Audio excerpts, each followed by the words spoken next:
Let's take a deep breath, relax, and slowly explore the story of clocks. Somewhere in the mountains of southern Africa, roughly 43,000 years ago, someone sat by a flickering fire and carved a notch into a small piece of bone. Then another notch and another until there were 29 marks in all. We do not know this person's name or whether they were young or old, but we know what they were counting because 29 is not a random number. It is the number of days the moon takes to travel from new to full and back again. That small bone, discovered in the 1970s in a rock shelter high in the mountains, may be the oldest calendar ever found. And it tells us something quiet and rather lovely about our species. Long before we built cities, before we planted crops, before we invented writing or the wheel, we were already watching the sky and trying to keep track of time. Can you picture that for a moment? A person sitting by a fire, looking up at the moon and carefully scratching a mark into bone. Not because it would help them find food tomorrow or avoid danger, but because something in them wanted to understand the pattern, to hold it, to record it. That small act of counting was the very first step on a journey that would lead, over tens of thousands of years, to the ticking clocks on our walls and the silent timekeepers inside our phones. That bone is not alone in the story. Thousands of years later, and thousands of miles to the north, in what is now Central Africa, another bone was carved with a different set of marks. This one, found near the shore of a great lake in the 1950s, dates to about 20,000 years ago. It has 3 columns of notches running along its length, and the marks in 2 of those columns add up to 60, which is the length of 2 full cycles of the moon. A researcher at Harvard spent years studying these marks under a microscope and became convinced they formed a calendar that tracked the moon over half a year. Other scholars believe the marks are mathematical, perhaps related to counting patterns or even early arithmetic. The truth is, we may never know exactly what the maker intended, but what we can say is that the marks were careful, deliberate, and meaningful. Someone cared deeply about counting. These are not the only traces. In southern France, a piece of reindeer bone about 35,000 years old bears a winding line of marks that some believe follows the path of the moon across the sky over several months. And a carved limestone figure from the same region, dating to perhaps 25,000 years ago, shows a woman holding a horn etched with 13 notches, the number of times the moon completes its cycle in a single year. These objects, scattered across Africa and Europe, spanning tens of thousands of years, all point to the same deep impulse. Something in the human mind has always demanded order from the flow of experience. The sun rose and set. The moon waxed and waned. The seasons turned. And someone, somewhere, always felt the need to count. As human societies grew larger and more settled, their methods of tracking time grew with them. By about 7,000 years ago, people were no longer simply scratching marks on bones. They were building monuments. In the western desert of southern Egypt, at a place called Nabta Playa, nomadic cattle herders arranged stones into a circle that we now recognize as one of the oldest structures on Earth designed to read the sky. Its stones line up with the direction of the sunrise on the longest day of the year, and other stones point toward the rising positions of certain bright stars. These herders needed to know when the seasonal rains would come because the rains filled the shallow lake where their cattle could drink.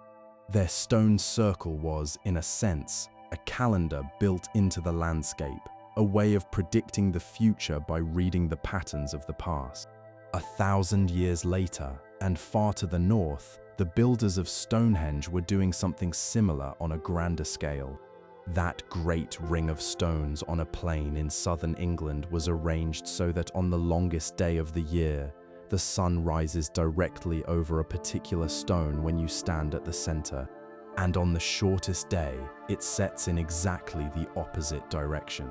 A circle of 56 pits surrounding the monument may even have been used to predict when the moon would darken during an eclipse, since that pattern repeats roughly every 56 years. Building Stonehenge took the labor of hundreds of people over many generations, hauling stones that weighed as much as a small truck from quarries far away.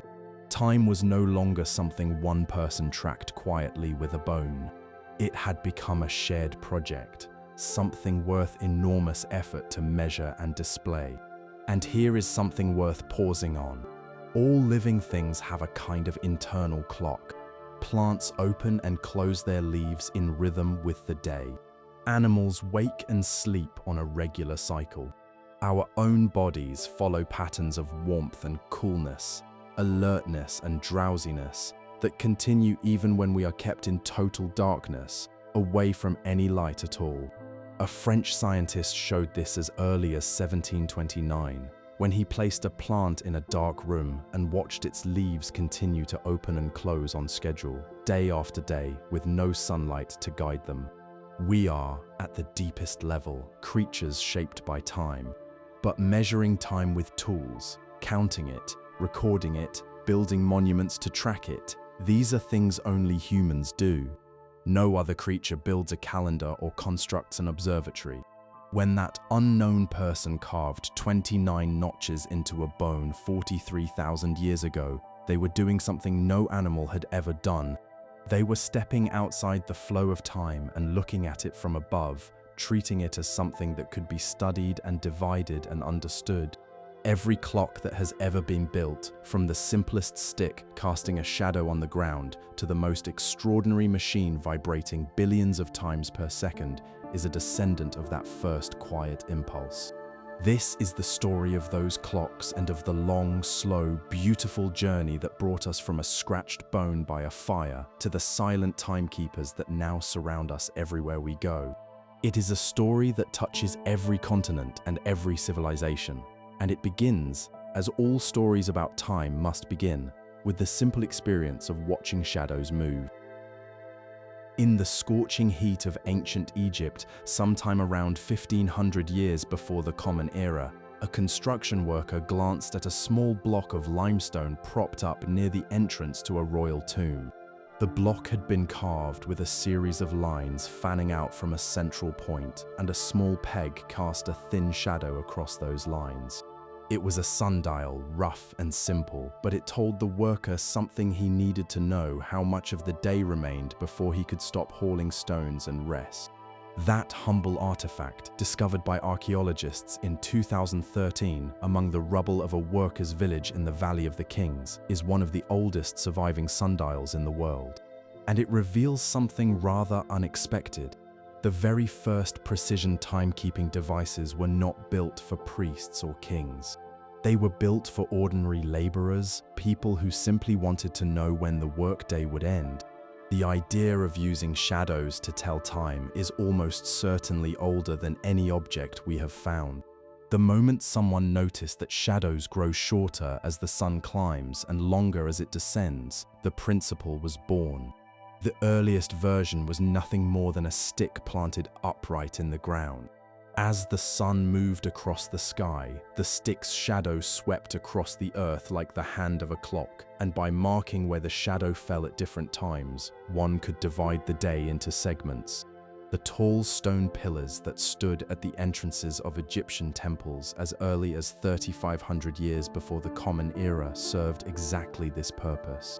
Their long shadows worked as enormous sundials, marking not only the hours of the day but also the longest and shortest days of the year, those turning points when the noonday shadow reached its greatest and smallest length. The Egyptians refined this simple stick into a more careful instrument. Surviving examples from around 1500 years before the Common Era show a device shaped like the letter L, with a long base divided into 6 segments and a raised crossbar at one end. In the morning, you placed it with the crossbar pointing east, so the crossbar's shadow fell across the markings on the base. At noon, when the shadow briefly vanished, you turned the whole thing around to face west, and the afternoon began. 6 markings on each side gave 12 divisions of daylight in total. And this, remarkably, is where our 12-hour day begins. The Egyptians split daylight into 12 parts and the night into 12 more, giving us the 24-hour day that still governs life on this planet more than 3,000 years later. But why 12? The answer reaches back even further to the number systems of ancient Mesopotamia. The people who lived in what is now southern Iraq, beginning around 3,500 years before the Common Era, developed a way of counting based on the number 60. 60 is a wonderfully flexible number because it can be divided evenly by so many others, by 2, 3, 4, 5, 6, 10, 12, 15, 20, and 30. This made it perfect for breaking things into fractions. That system was passed down over the centuries, and it is the reason we divide a circle into 360 degrees, an hour into 60 minutes, and a minute into 60 seconds.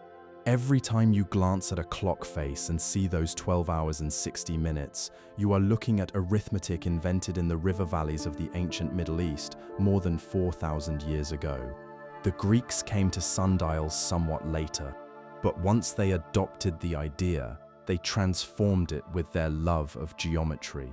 Greek thinkers developed sundials carved into the shape of a bowl so that the shadow of a small pointer moved across a curved interior surface.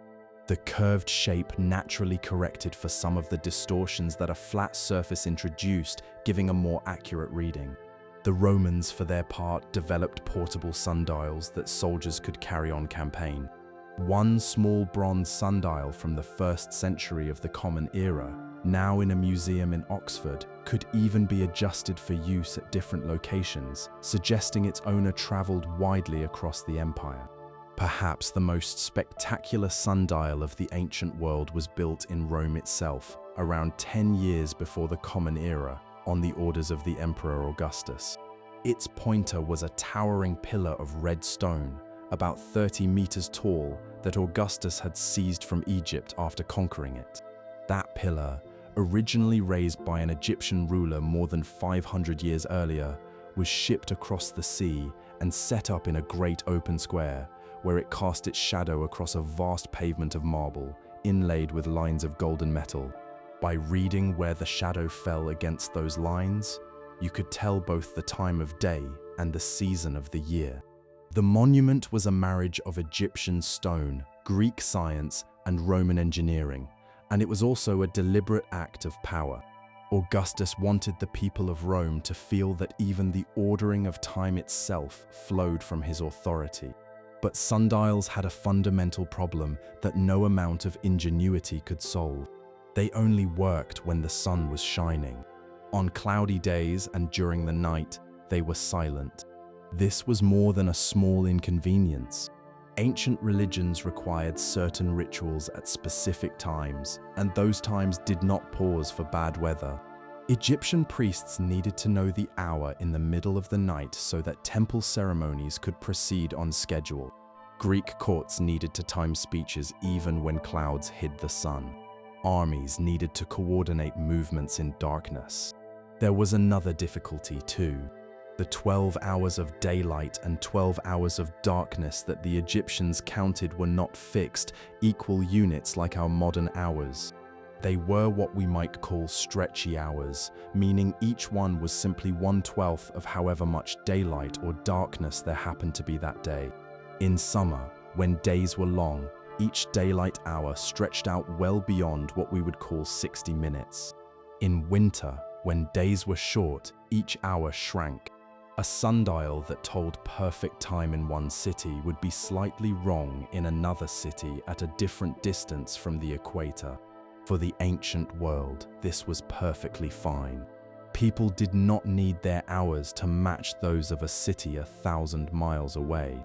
Time was local, seasonal, and approximate, and that was good enough for farming, for worship, and for daily life. It would take nearly 3,000 years, the invention of entirely new kinds of machines, the expansion of trade across continents, and eventually the building of railways, before humanity would insist on hours that never changed their length. But the sundial's legacy lives on in ways we rarely notice. The 12 hours on every clock face descend directly from the Egyptian division of daylight. The 60 minutes in an hour carry forward that ancient system of counting by 60s. Even the direction the hands move on a clock, what we call clockwise, comes from the direction a sundial's shadow travels in the northern half of the world. Had clocks first been invented in the southern half, where shadows move the other way, clockwise might mean the exact opposite of what it means today. And so the sundial, for all its limits, gave us the language and the structure of time that we still use. But the need for a clock that could work in darkness and in rain would drive the story forward toward water and fire and sand, and eventually toward machines that ticked with a heartbeat of their own. On a cool night in the temple of a great Egyptian god, sometime around 1400 years before the Common Era, a priest knelt beside a vessel of polished stone and watched the water level slowly fall. The vessel was shaped like a wide bowl that narrowed toward the bottom, with a small hole near its base, through which water trickled out in a thin, steady stream. Carved into the vessel's inner walls were 12 columns of markings, one for each month of the year, because the Egyptians understood that the length of the night changed with the seasons and adjusted their measurements to match. As the water sank past each mark, the priest knew another hour of darkness had passed and that the next sacred ceremony could begin. That vessel, discovered at a great temple complex in the early 1900s, is the oldest surviving water clock in the world, and it solved the one problem that sundials could never overcome. It told time in the dark. The water clock was one of the most important inventions in the history of keeping time. For more than 1800 years, from its earliest known use in Egypt until the arrival of the pendulum clock in the 1650s, it was the most accurate timekeeping device available to anyone on Earth. And its principle was beautifully simple. If water flows through a hole at a steady rate, then the amount of water that has drained away, or the level to which a vessel has emptied, is a direct measure of how much time has passed. The earliest Egyptian water clocks were designed so that water drained out of the vessel, and the falling level inside was read against the markings on the wall. The sloping sides of these vessels were not merely decorative. They were a clever solution to a tricky problem. A vessel with more water in it pushes the water out faster, because the weight of the water above creates more pressure. A straight-sided vessel would drain unevenly, fast at first and slower as the water dropped. By making the vessel wider at the top and narrower at the bottom, Egyptian craftsmen partly balanced out that pressure difference, so the water flowed at a more consistent rate and the markings on the walls could be trusted. Water clocks spread across the ancient world. In Babylon, where astronomers had been studying the sky for centuries and recording their observations on clay tablets, water clocks helped regulate the timing of religious ceremonies and scientific measurements. In Persia, water clocks were used for something deeply practical, distributing irrigation water fairly among farmers. A designated timekeeper watched over the clock and announced when each farmer's share of water had been delivered, a system that was still in use in parts of the region well into the 20th century. Water in those dry lands was life itself, and the clock that measured it held a kind of power. It was in ancient Greece, however, that the water clock found some of its most interesting uses. By about 430 years before the Common Era, the people of Athens were using water clocks in their courts of law to time speeches. The system was straightforward. When a speaker began his argument, an official opened the flow of water, and when the water ran out, the speaker's time was up. In important cases where a person's life or freedom hung in the balance, the vessel was filled completely, giving the speaker more time. In smaller disputes, it was only partly filled. The great speakers of Athens, all of them, spoke against the clock, their arguments measured not in words but in water. There was even a custom of stopping the flow while written documents were read aloud, so that only the speaker's own words counted against the time allowed. The most remarkable advance in water clock design came from a brilliant inventor working in the great Egyptian city of Alexandria around 270 years before the Common Era. He is sometimes called the father of early engineering, and his contribution was nothing short of a breakthrough. The basic problem with simple water clocks was that the flow of water changed as the vessel emptied because the pressure dropped. This inventor solved the problem by adding a float-operated valve that kept the water level in the supply chamber constant. When the water rose too high, the float lifted and closed the supply. When it dropped, the float sank and the supply reopened. This maintained a perfectly steady flow into the timing chamber, where another float rose at a constant rate, carrying a pointer that showed the time on a marked scale. But he did not stop there. He fitted his clocks with gears and moving figures that could adjust automatically for the changing length of the hours throughout the year. Some of his clocks rang bells. Others opened tiny doors to reveal small figures that moved and performed. These were not just timekeepers.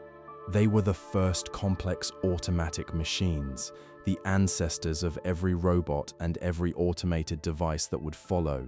Sadly, none of his original creations survive. We know about them only from the descriptions of later writers who marveled at what he had built. In Rome, water clocks became common enough to shape the rhythms of daily life. Roman courts adopted the Greek practice of timing speeches, and the phrase for granting someone permission to speak literally meant to give water. One philosopher complained that Romans had become enslaved to the clock, rushing through their days in a way that earlier generations would have found bewildering. The tradition of great water clocks reached extraordinary heights in China. Chinese civilizations had used water clocks for thousands of years, but the most ambitious project came in the 11th century when a brilliant scholar and engineer designed and built a water-powered clock tower in the imperial capital. It stood roughly 40 feet tall and was a marvel of its age. At its heart was a mechanism that released energy in small, controlled steps, which is the same fundamental principle that would later drive every mechanical clock in Europe.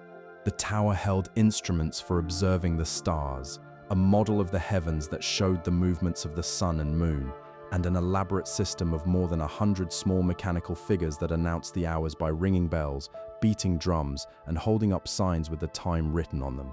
The engineer documented his creation in extraordinary detail, writing a book with dozens of illustrations showing exactly how every part worked. His clock tower ran for about 33 years before invading armies captured the capital and dismantled it. Despite efforts to rebuild it in a new city, the machine was too complex and it was lost. With it vanished a tradition of large-scale water-powered timekeeping that had been developing in China for centuries. In India, water clocks took a different and rather charming form. A small copper bowl with a tiny hole in the bottom was placed in a larger vessel of water. The bowl slowly filled and sank, marking a unit of time equal to roughly 24 minutes.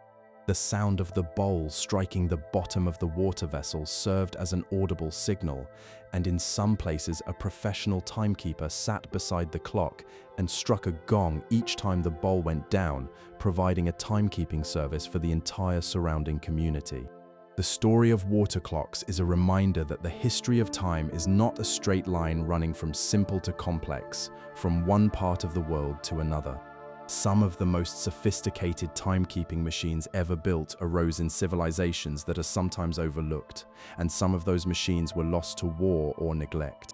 The water clock was an invention of the entire ancient world, refined by Egyptians, Greeks, Persians, Indians, and Chinese, each adding their own ideas and adapting the technology to their own needs. For nearly 2,000 years, water was the substance through which humanity measured time, and the quiet drip of the water clock was, in its own gentle way, the heartbeat of civilization. In the marshes of southwestern England, sometime around the year 878, a fugitive king sat in a peasant's cottage and watched 6 candles burn.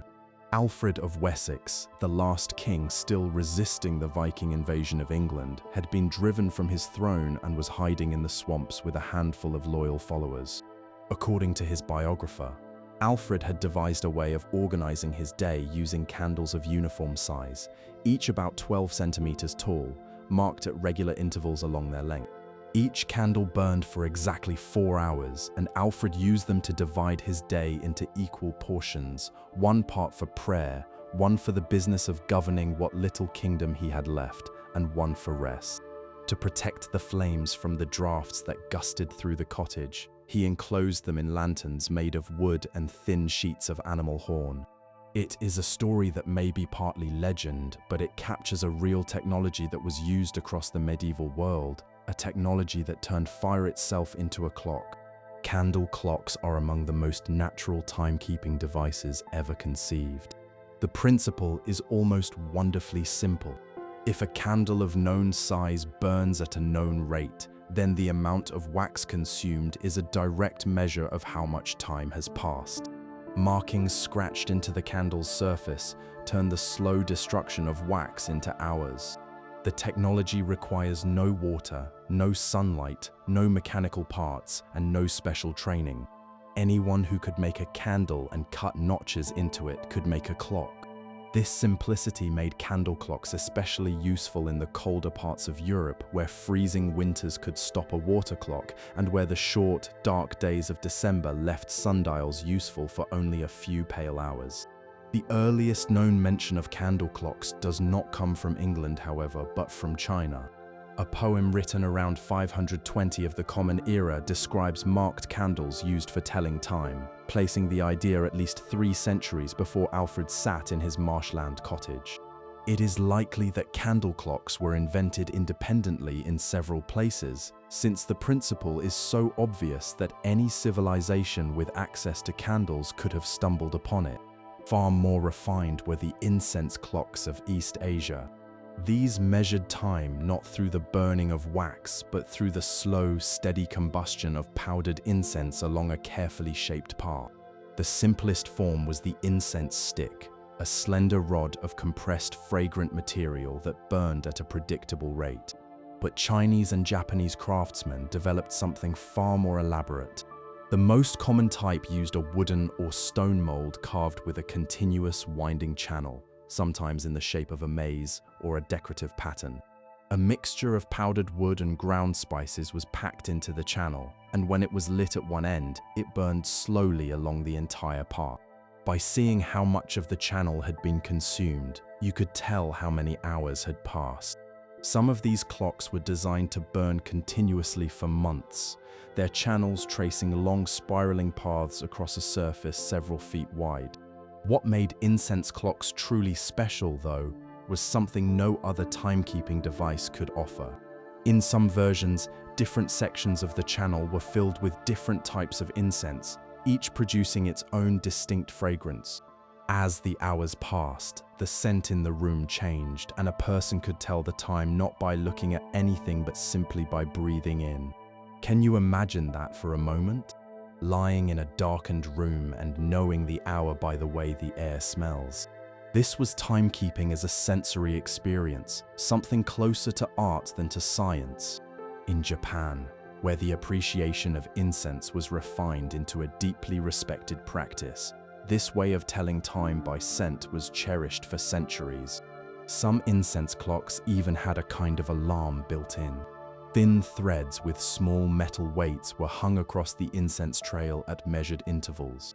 As the burning line of incense reached each thread, the thread broke and the weight dropped onto a metal plate below, producing a clear ring. You could track time without even glancing at the clock, simply by listening for the chime. In Buddhist monasteries across China, Korea, and Japan, these chiming incense clocks served a purpose remarkably similar to the bells of Christian monasteries in Europe. They summoned the faithful to prayer at the appointed hour, a lovely example of how different civilizations arrived at the same solution to the same spiritual need. And then there is the hourglass, perhaps the most recognizable of all timekeeping symbols. Its origins are surprisingly murky. Unlike candle clocks and incense clocks, which have clear written records, the hourglass seems to appear in European history rather suddenly in the 1300s. The earliest firm evidence of its existence is a painting from 1338 in a government building in the Italian city of Siena, where a figure representing the idea of self-control holds an hourglass as a symbol of the proper use of time. The device may have come from the Islamic world, or it may have been developed in Europe itself. Its true birthplace remains unknown. What is certain is that the hourglass became absolutely essential at sea. For more than 500 years, from roughly 1300 to 1800, the sandglass was the primary way of measuring time aboard ships. Water clocks were useless on the ocean because the rocking of the ship disturbed the flow of water, but the fine grains inside an hourglass, whether actual sand, crushed eggshell, or powdered stone, were barely affected by the motion. Aboard every European sailing vessel, a young crew member or the helmsman was responsible for turning the glass at the end of each half hour, and the number of turns was recorded in the ship's log. The standard marine glass ran for 30 minutes, and 8 turns made up a 4-hour watch, the basic unit of time at sea. A bell was struck at each turn, 1 ring for the first half hour, 2 for the first full hour, and so on up to 8 bells at the 4-hour mark, giving rise to the traditional bell system that sailors used for centuries. The fleet that set out from Spain in 1519 on the first voyage around the entire world carried 18 sandglasses, and the ship's records note more than one complaint about the boy assigned to turn them falling asleep at his post. The hourglass was not a precision instrument. Its accuracy depended on the quality of the glass, the consistency of the grains, and the attentiveness of whoever was minding it. But in the absence of anything better, it served well enough to navigate the oceans of the world, and its simplicity was its greatest virtue. Candle clocks, incense clocks, and hourglasses all share something that sets them apart from sundials and water clocks. They measure time through a process that cannot be undone. A shadow can move back and forth. Water can be poured back into a vessel. But a burned candle, a consumed trail of incense, and fallen grains of sand cannot be unconsumed. These are clocks that measure time by destroying something, and there is a quiet poetry in that. Time, after all, is itself a one-way journey, always flowing forward, always turning the present into the past. These simple devices, in their humble way, captured something true about the very thing they were measuring. The hourglass, in particular, became the universal symbol of mortality, appearing in countless paintings and carvings as a reminder that every person's allotted time is running out. It is a symbol that still speaks to us today, long after the hourglass ceased to be a practical tool, because the truth it represents, that time is limited and once spent cannot be recovered, is as real now as it ever was. And as these gentle clocks of fire and sand quietly kept their hours, far to the east, a tradition of mechanical brilliance was reaching heights that the world had never seen. In the year 1206, in a city in what is now southeastern Turkey, an engineer completed a book that would become one of the most remarkable technical manuscripts in history. Its title, translated from Arabic, was The Book of Knowledge of Ingenious Mechanical Devices, and it described 50 extraordinary machines. Among them were fountains that changed their spray patterns on their own, vessels that poured drinks through hidden mechanisms, and musical figures that played instruments without any human hand guiding them. But the most famous device in the book, the one that has captivated engineers and historians for more than 800 years, was something called the elephant clock. The elephant clock was a water clock unlike anything the ancient world had ever produced. At its center stood a life-sized model of an Indian elephant, hollow on the inside, which held the water mechanism that drove the whole device. Seated on top of the elephant was a driver, and arranged around the structure were figures drawn from cultures across the known world: a bird from the Egyptian tradition, a dragon from the Chinese tradition, a figure in a turban from the Persian tradition. Every half hour, the mechanism came to life. A small ball dropped from the bird's beak into the dragon's mouth, causing the dragon to pivot, which pulled a string that made the driver tap the elephant. At the same time, a figure of a scribe slowly rotated on a platform, his pen pointing to show how many half hours had passed. This clock was more than a machine for telling time. It was a deliberate celebration of the many cultures that made up the medieval Islamic world, a statement that knowledge and beauty belong to no single civilization, but are the shared work of humanity. The Indian elephant, the Egyptian bird, the Chinese dragon, all brought together in a single device that only worked because every part played its role. The engineer himself made this intention clear in his writing, noting that he had drawn on the traditions of many peoples in designing the clock. That engineer was the culmination of centuries of mechanical brilliance that had flourished across the Islamic world during its Golden Age. This tradition had deep roots in Greek and Persian engineering, but the scholars of the Islamic world did not simply preserve what came before. They transformed it, adding new mechanisms, new mathematical precision, and new ways of putting ideas to practical use. 3 centuries earlier, in the great city of Baghdad, 3 brothers were already pushing the boundaries of what machines could do. They grew up in the remarkable atmosphere of a legendary center of learning, a vast library and translation house where scholars gathered from across the known world, turning Greek, Persian, Indian, and other texts into Arabic. Each brother had his own area of skill, one in the study of the stars, another in engineering, and the third in the mathematics of shapes and spaces. Around 850 of the Common Era, they produced their masterwork, a book describing about 100 mechanical and air-powered instruments. Their designs went well beyond anything the ancient Greeks had built. They created a water-powered musical organ, an automatic washing machine for ritual cleansing that dispensed a measured amount of water, and then offered a comb and a fountain that changed its spray pattern by itself. They built trick drinking vessels for entertaining dinner guests, including cups that would drain themselves through a hidden channel if someone tried to overfill them. Most importantly, several of their devices used the crank mechanism, one of the fundamental building blocks of all mechanical engineering, and one of the earliest known applications of a component that would become essential to every clock that followed.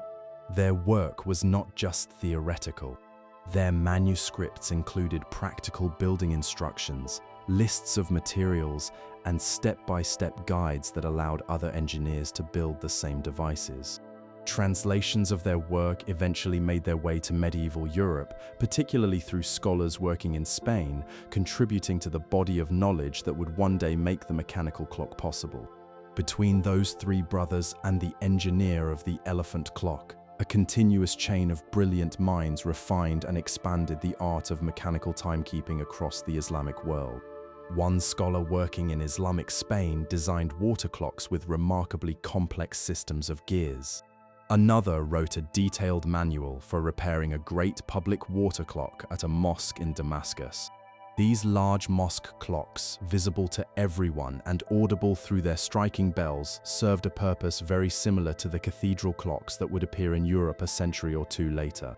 Water clocks of growing complexity were built for mosques, palaces, and public spaces from Spain to Central Asia. They served a deeply practical purpose and one tied to faith. The 5 daily prayers that are central to Islamic practice are determined by the position of the sun and change throughout the year, which meant that accurate timekeeping was not a luxury for Muslim communities. It was a religious duty. The science of determining prayer times became a specialized field within Islamic astronomy, practiced by professional timekeepers who were attached to the great mosques.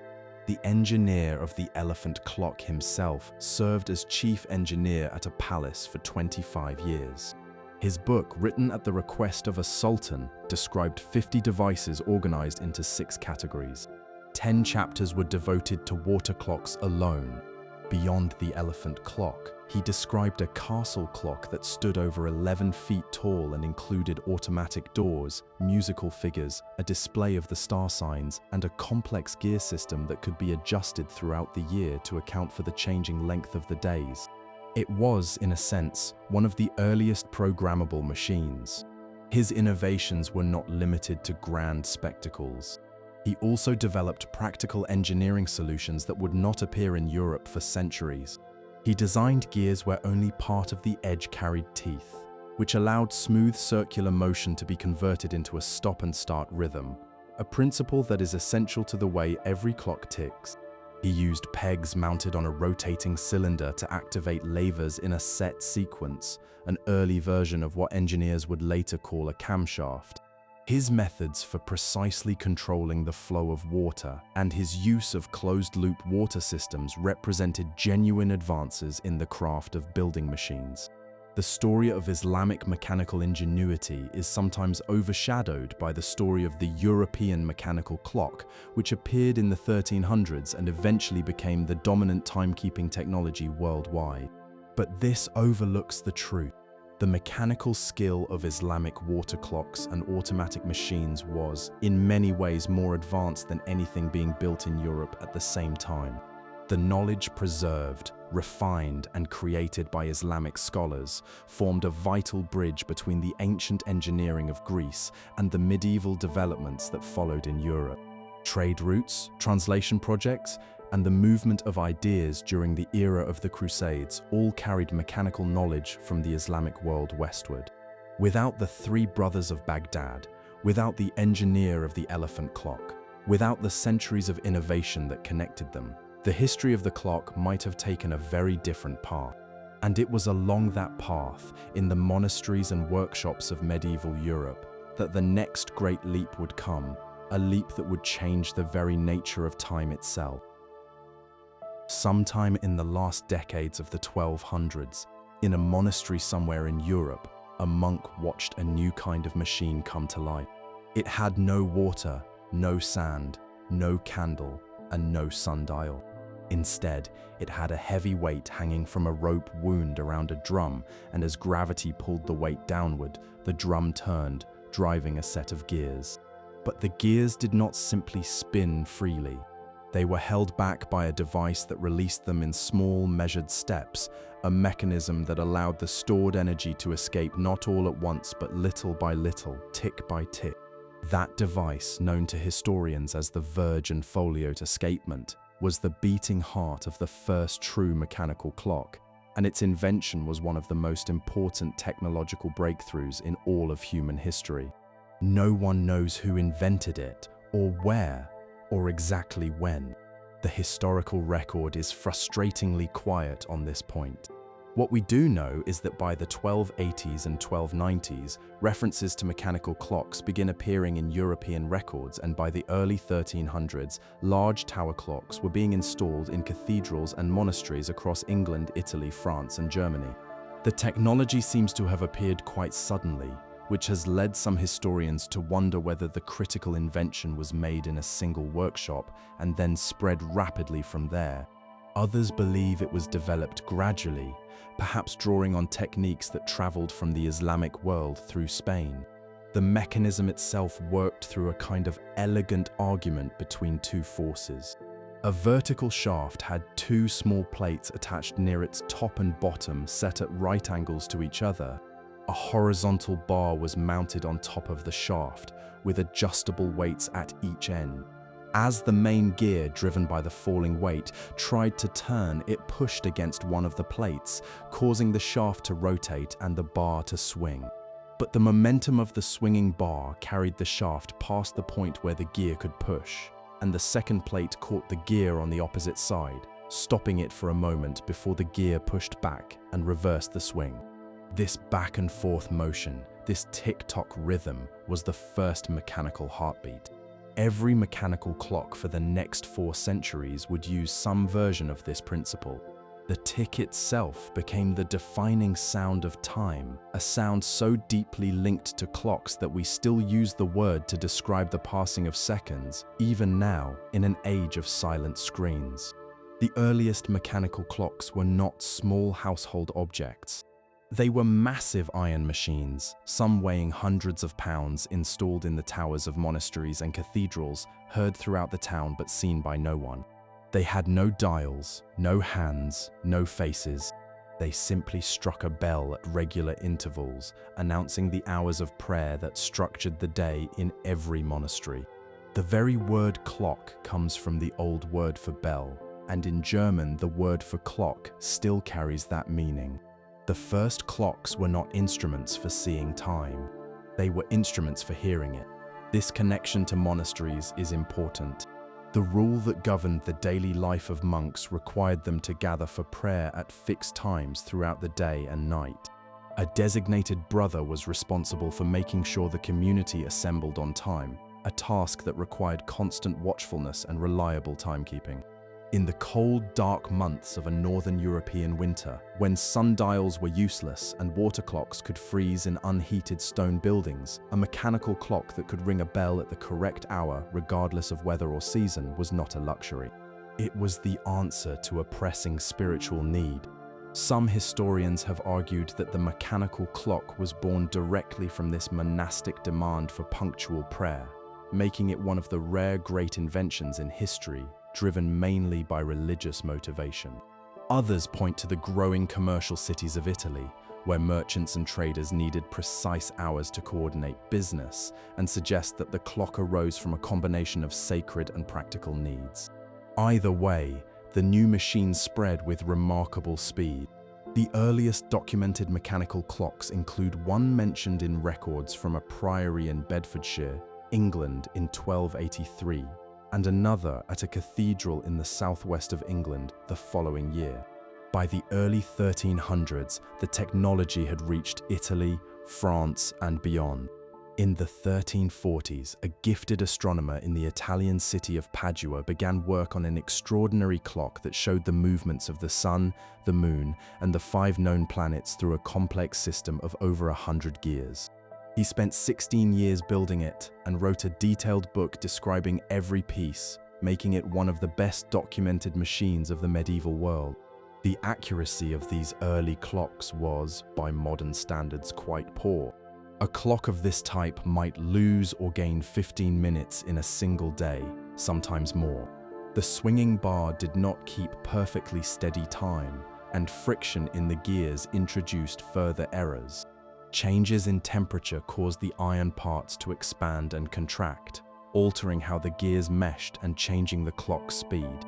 These machines needed to be corrected regularly, usually by checking them against a sundial at noon, which meant they were not truly independent timekeepers but rather automatic bell ringers that still depended on the sun for guidance. But perfect accuracy was not the point. What mattered was regularity, the ability to divide the day into equal parts and announce them to the community. A medieval mechanical clock did not need to match the precision of an observatory. It needed to tell the town when to pray, when to open the market, and when to close the gates. And this it did with quiet reliability. The clock tower, with its bell ringing over the rooftops, became the new heartbeat of European urban life, replacing the informal, sun-governed rhythms of the countryside with the measured, mechanical rhythms of the town. The arrival of the mechanical clock also marked a shift in the way people thought about time. Before, time in Europe had been measured in those stretchy, seasonal hours that changed with the length of the day. After the clock, European towns gradually moved toward equal hours, the same 60-minute hours we use now. The clock did not merely measure time, it redefined it. And there was a deeper change too, one that the thinkers of the age were not blind to. For the first time, time was being created by a human-made machine rather than read from nature. A sundial reads the sky. A water clock mimics the flow of a river. But a mechanical clock produces its own rhythm, independent of the sun, the moon, or the seasons. A French philosopher of the 1400s compared the entire universe to a great mechanical clock wound up by God at the moment of creation and left to run according to its own laws. That image of a clockwork universe would shape European thought for centuries to come, and it began here, in the crude iron machines that ticked in the towers of medieval monasteries, announcing to the world that a new kind of time had begun. On the southern wall of the old town hall in Prague, a crowd gathers every hour, as it has gathered for more than 600 years. They tilt their heads upward and wait. At the stroke of the hour, two small windows above the clock face swing open, and a procession of carved wooden figures appears, each one turning to face the crowd before retreating back into the darkness. To one side, a skeleton representing death pulls a rope and rings a small bell. A figure of vanity gazes into a mirror. A miser clutches his purse. And at the very top, a golden rooster flaps its wings and crows. Then the windows close, the mechanism falls silent, and the crowd drifts away, only to return when the next hour comes around. This is the great astronomical clock of Prague, and its oldest parts date to 1410. It has been telling the people of Prague what time it is for longer than the printing press has existed, and it is the oldest still working astronomical clock in the world. Can you picture what it must have been like to stand in that square for the very first time and see this machine come alive? In an age when most people had never seen any mechanism more complex than a mill or a loom, these great public clocks must have seemed almost miraculous, as though the building itself had learned to speak. The Prague clock was the most famous of the great cathedral and town hall clocks that transformed European life in the 1400s and 1500s, but it was far from the only one. Across the continent, from England to Italy, from France to the German-speaking lands, communities poured enormous resources into building monumental public clocks that were as much spectacle as timekeeping device. These clocks were symbols of a town's wealth, showcases of the latest technology, expressions of religious belief and entertainment for the people, all wrapped into one astonishing machine. The face of the Prague clock is itself a kind of miniature model of the heavens. It shows the position of the sun and moon against a painted background of sky and earth, with colored rings indicating daylight, twilight, and night. The sun pointer travels around this background, showing not only the hour but the times of sunrise and sunset. A small half-darkened sphere on the moon pointer rotates to show whether the moon is full, new, or somewhere in between. A second dial below displays the month and the day. The clock showed time in 3 different systems at once, reflecting an age when different ways of counting the hours still existed side by side, and when communities had not yet settled on a single standard. In Strasbourg, in what is now eastern France, the cathedral housed one of the most ambitious clock projects in all of medieval history. The first version, built in the 1350s, stood 12 meters tall and featured a calendar, a model of the heavens, and a statue before which 3 carved figures bowed every hour. Its most celebrated feature was a mechanical rooster that spread its wings, opened its beak, and crowed through a hidden mechanism that forced air through a kind of whistle. That rooster, still preserved in a nearby museum, is believed to be the oldest surviving automatic figure in the world. The clock was eventually replaced by a second and then a third, which still operates today, featuring a calendar that will remain accurate for thousands of years, a model showing the movements of the planets, and a procession of carved figures that includes a crowing rooster worthy of its ancestors. In England, one cathedral clock from the 1390s featured a set of jousting knights that charged at each other every quarter hour, with one knight always being knocked backward from his horse in an endless loop of mechanical combat. In the Italian city of Padua, a scholar built an extraordinary astronomical clock with more than 100 gears that tracked the movements of the sun, moon, and planets, the most complex machine built in Europe up to that time. In Sweden, a cathedral clock celebrated a sacred scene 3 times a day while an organ played music. These clocks were spectacularly expensive.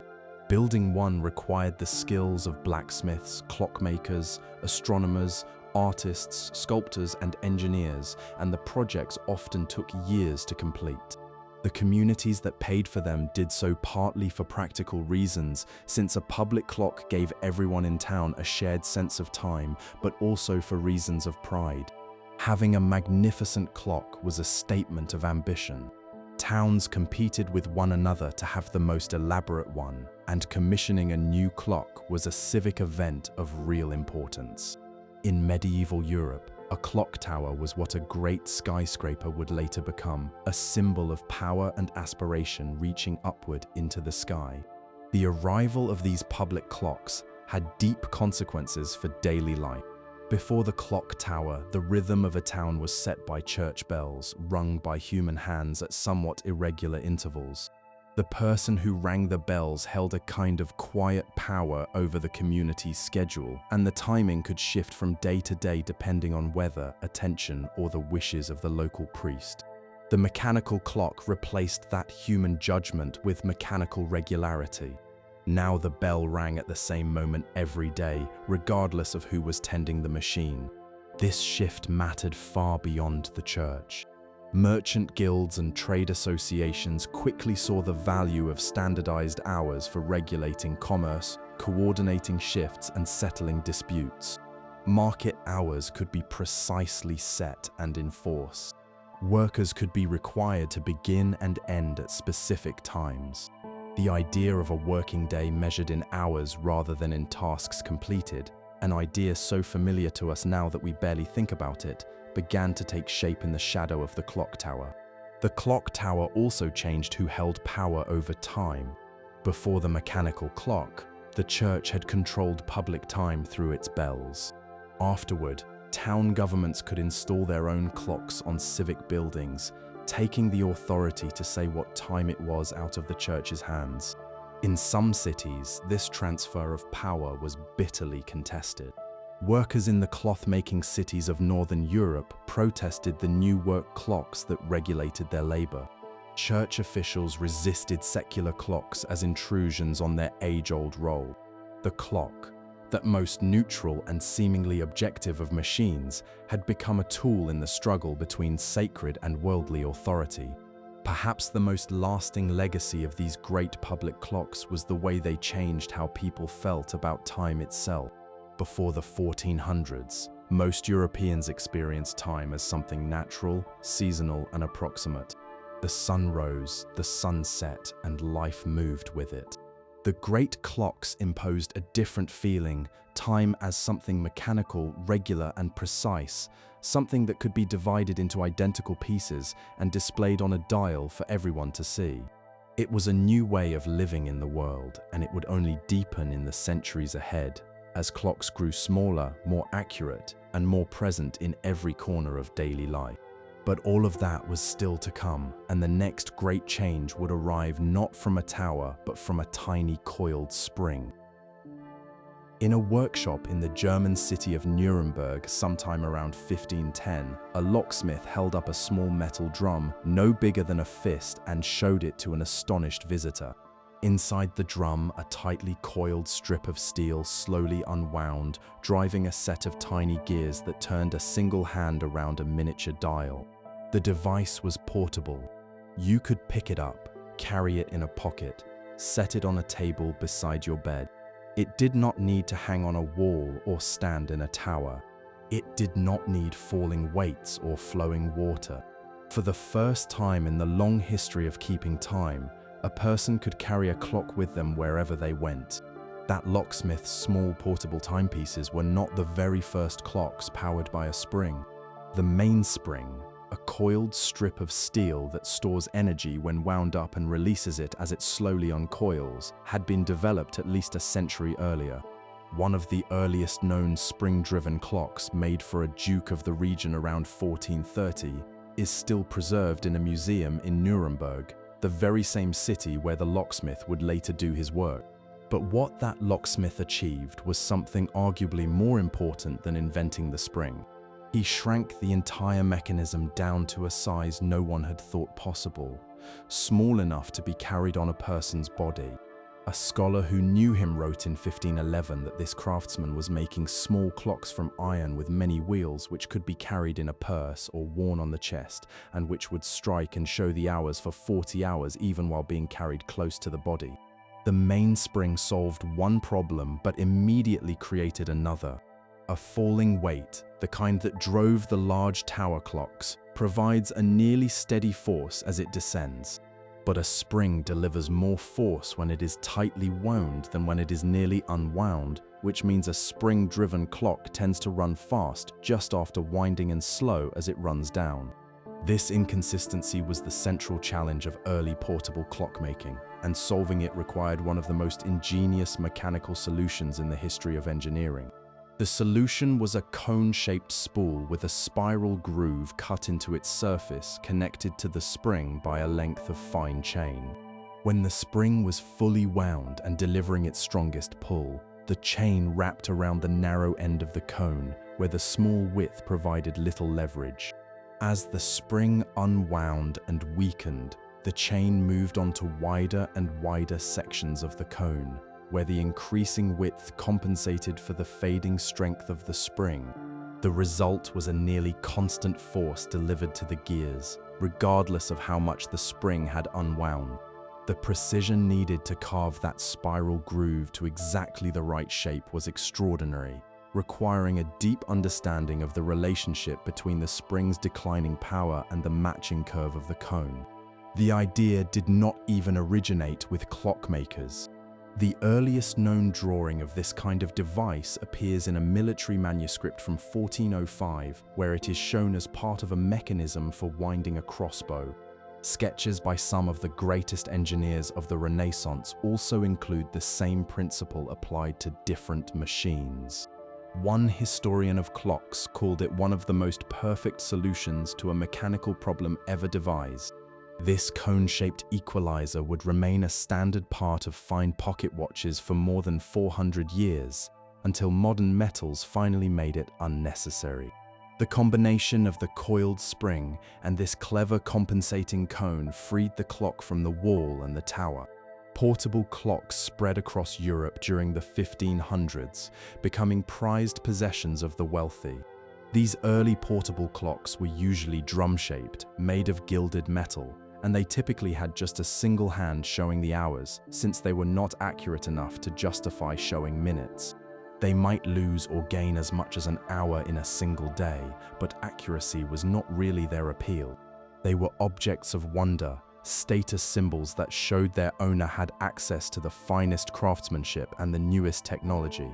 The King of England at the time was recorded as owning several, and the French and German courts were enthusiastic supporters of the new craft. Nuremberg and another German city called Augsburg became the leading centers of portable clockmaking, but the craft soon traveled to France, where clockmakers developed their own traditions. French portable clocks came in elaborately decorated cases shaped like crosses, skulls, books, flowers, and animals, reflecting the love of miniature art that flourished during the Renaissance. The skull-shaped watches were popular among the devout as reminders that life is short, and one famous Queen of Scotland reportedly owned such a watch, which she left to a companion before her execution. The social meaning of portable time was quietly profound. Before the spring-driven clock, time was a public thing, shared by everyone in a town through the clock tower and its bells. After the spring, time could be private, personal, individual. A person carrying their own clock was no longer bound to the rhythm of the tower or the position of the sun. This was the beginning of a transformation that would take centuries to unfold, but it would fundamentally change the relationship between individuals and the communities they lived in. When everyone eventually carries their own clock, the shared experience of communal time begins to fragment, and keeping track of the hours becomes a matter of personal habit rather than collective ritual. The portable clock also gave rise to an entirely new kind of craftsman. The blacksmiths and locksmiths who had built the great iron tower clocks worked with heavy tools and large pieces of metal, but the delicate work of a miniature clock required something different entirely. A new profession was born, the watchmaker, a skilled artisan who worked with tiny files, small lathes, polishing stones and magnifying glasses to create mechanisms of extraordinary intricacy from brass, steel, gold, and silver. The workshops of Nuremberg, Paris, Geneva, and London became centers of this new craft, and the Watchmakers' Guild became one of the most respected trade organizations in early modern Europe. These craftsmen were part engineer, part artist, and part scientist, and their relentless pursuit of ever smaller, ever more accurate timepieces would drive some of the most important technical advances of the next 4 centuries. And the next great advance would come not from a workshop, but from a cathedral, where a restless young student, bored during a church service, would notice something about a swinging lamp that would change the measurement of time forever. Around the year 1583, a 19-year-old student at the university in the Italian city of Pisa sat in the great cathedral, supposedly attending a service but paying very little attention to the sermon. His eyes were fixed on a bronze lamp that hung from the ceiling on a long chain, swaying gently back and forth in the drafts that drifted through the enormous space. As the young man watched, something struck him. The lamp's swings were growing shorter as the air slowly slowed it down, but each swing, whether wide or narrow, seemed to take exactly the same amount of time. To test this idea, he used the only timekeeper he had available, the pulse in his own wrist. Counting his heartbeats against the lamp's swings, he confirmed what his eyes had suggested. A wide swing took the same time as a small one. The young man's name was Galileo, and the property he noticed that day, the fact that a pendulum's swing takes the same amount of time regardless of how far it travels, would become the foundation of accurate timekeeping for the next 300 years. The story of the swinging lamp is one of the most famous tales in all of science, and like many famous tales, it may be partly legend. It was first written down not by Galileo himself, but by a student of his, decades after the event. The lamp that hangs in the Pisa Cathedral today was actually installed a few years after the supposed observation. But whether the story is exactly true or not, the science behind it is genuine, and Galileo spent much of his career investigating why pendulums behave the way they do. He discovered that the time it takes a pendulum to complete one swing depends mainly on how long it is, not on how heavy the weight at the end is or how far it swings. A pendulum 4 times longer swings with a period twice as great. These findings were part of a much larger revolution in the way people studied the physical world. Galileo was among the first to test ideas about motion through careful experiments rather than simply reasoning from ancient theories. He rolled balls down ramps, timed falling objects, and mapped the paths of projectiles, and his work on the pendulum was a natural extension of these investigations. His insight was quietly revolutionary for the history of clocks because it pointed toward a completely new kind of timekeeping machine. The mechanism at the heart of every clock in Europe at that time, the swinging bar that ticked back and forth, was not truly steady. Its rhythm changed depending on how far it swung, which meant the clock's speed was inherently unreliable. It drifted with changes in friction, temperature, and the condition of the spring.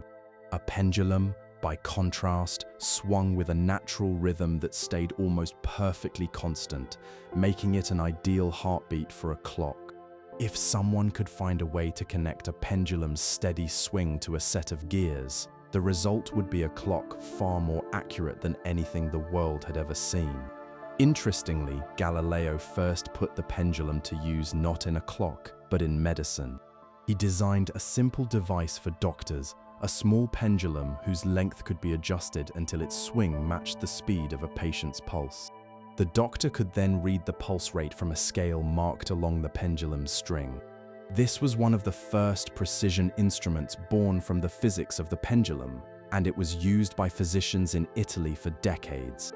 Galileo understood that the pendulum could transform the keeping of time, but he never built a working pendulum clock. By the time he turned his full attention to the problem, he was in his 70s, living under house arrest for his scientific views, and nearly blind. In the last years of his life, around 1637, he described a design for a pendulum clock to his son, explaining how the pendulum could be connected to a mechanism that would count its swings and display the count on a dial. His son began building it but never finished. Galileo died in January of 1642, and the partially constructed machine was set aside and forgotten. A reconstruction based on his notes, built more than 2 centuries later, can be seen today in a museum in Florence. The design he described was clever and original. It used a freely swinging pendulum connected to a counting mechanism that recorded each swing, essentially a clock regulated by the pendulum's natural rhythm rather than by the old, unreliable swinging bar. Had it been completed and shown to the world during Galileo's lifetime, Italy might have claimed the invention of the pendulum clock. Instead, that distinction would go to a brilliant mathematician working independently in the Netherlands, a man who knew of Galileo's pendulum research, but developed his own entirely separate approach to the problem. There is something worth pausing on in this part of the story.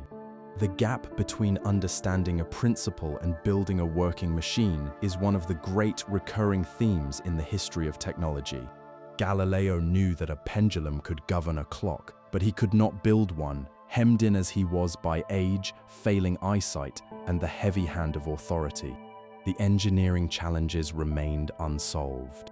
How do you keep a pendulum swinging without disturbing its natural rhythm? How do you turn its back and forth motion into the steady turning of a gear? How do you account for the air resistance and friction that would slowly bring it to a halt?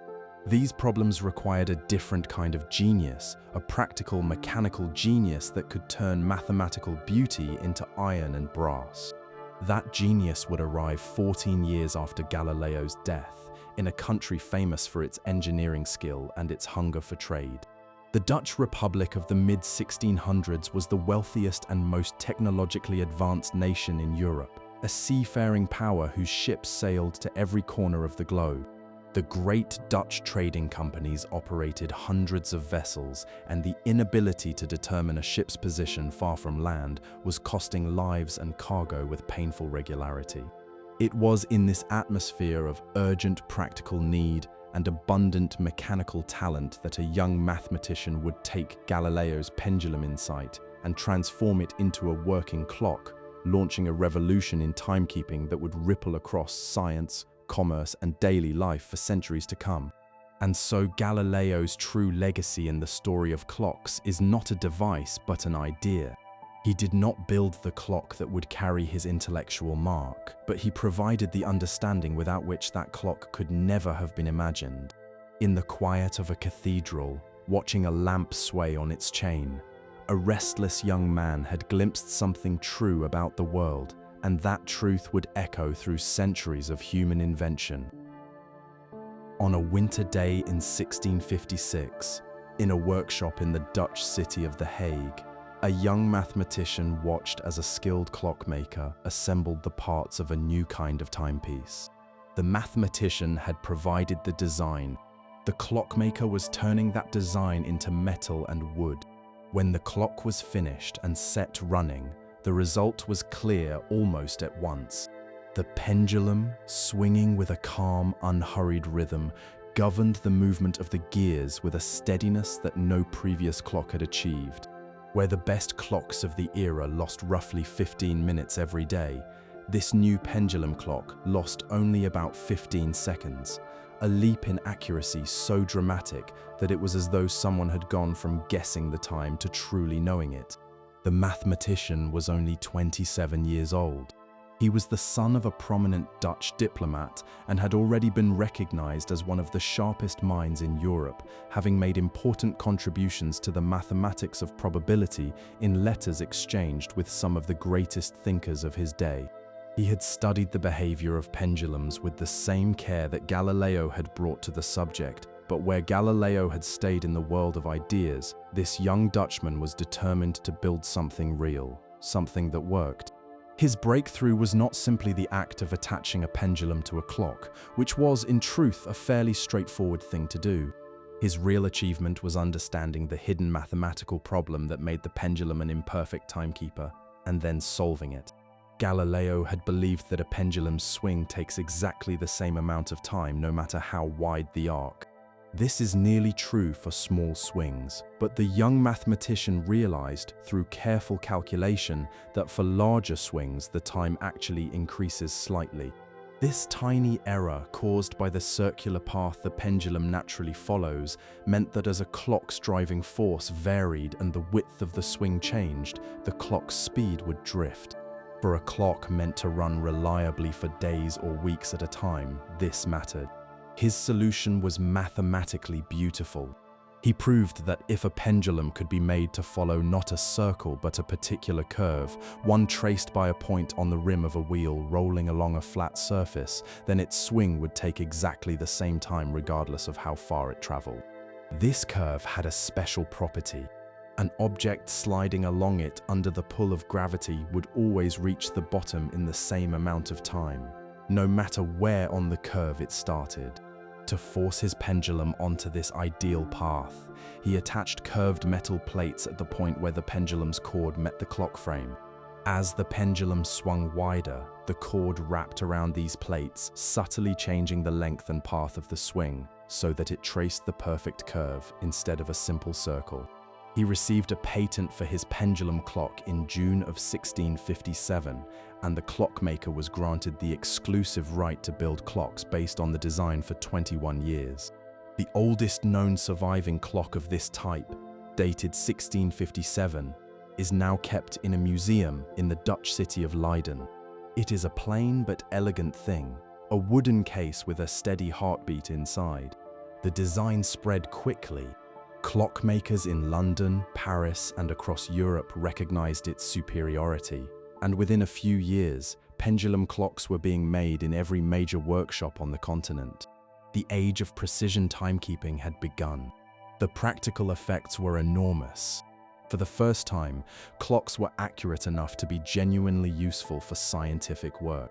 Astronomers could time the passage of stars across their telescopes with a precision that had been impossible before, and the improved accuracy of their observations transformed the study of the heavens.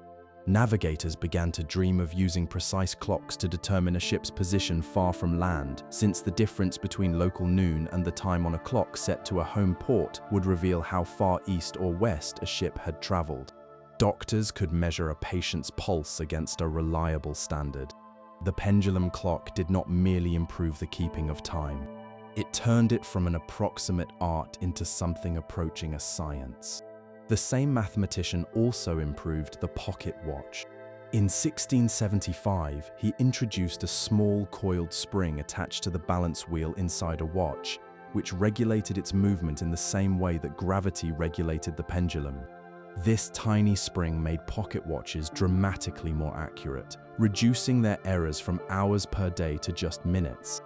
This invention was bitterly disputed by another scientist, who claimed to have developed a similar device independently, and the argument between the two men became one of the most heated scientific quarrels of the century. In 1673, the mathematician published his complete analysis of the pendulum and its mathematics in a great scientific treatise.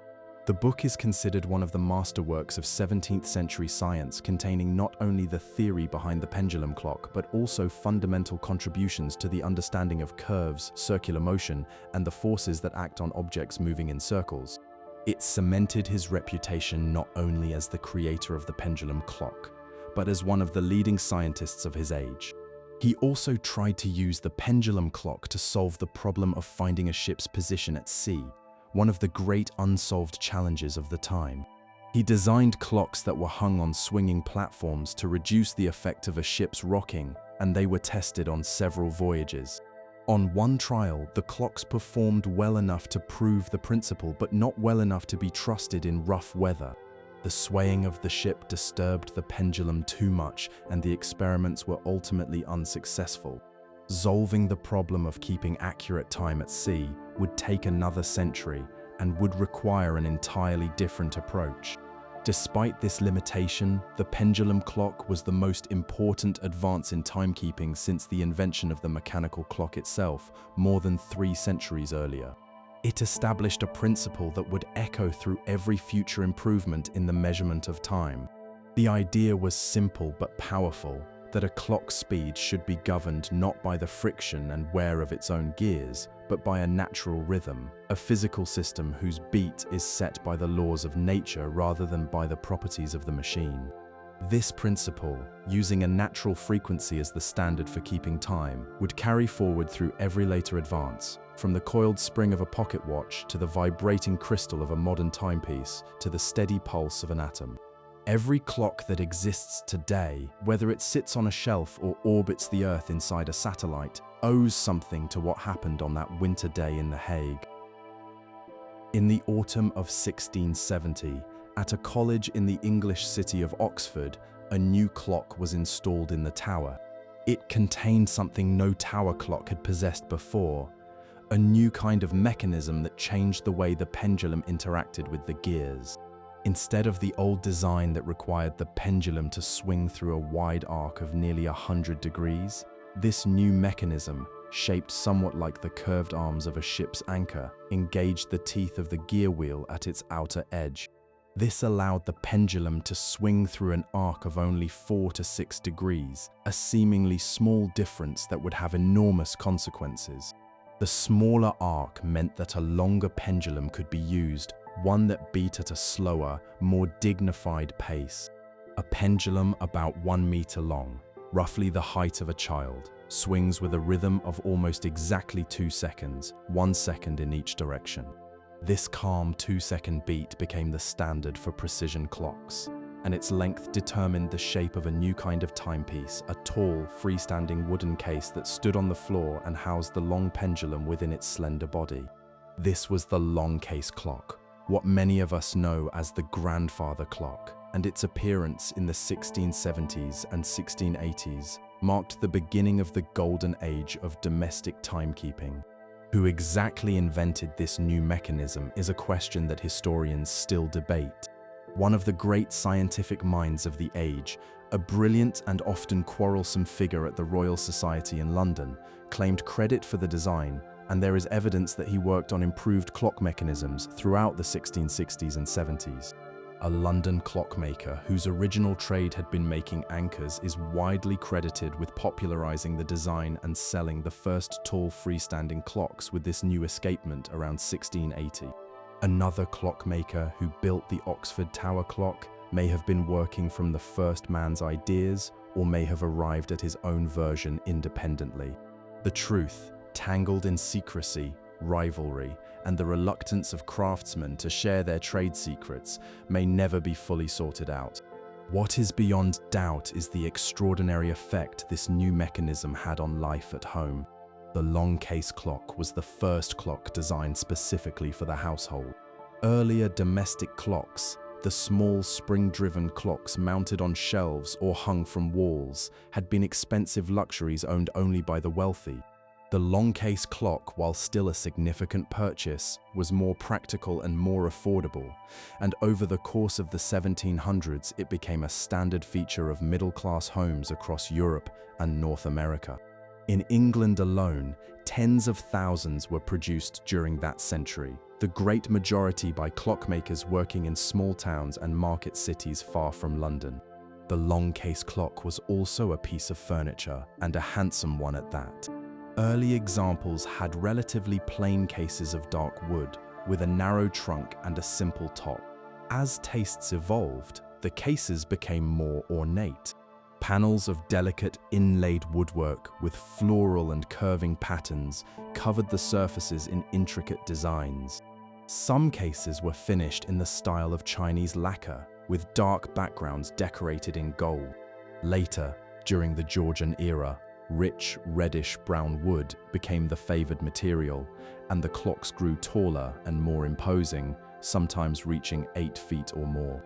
In fine homes, the clock was often placed in the entrance hall, where every visitor would see it at once, a quiet statement of the family's taste and prosperity.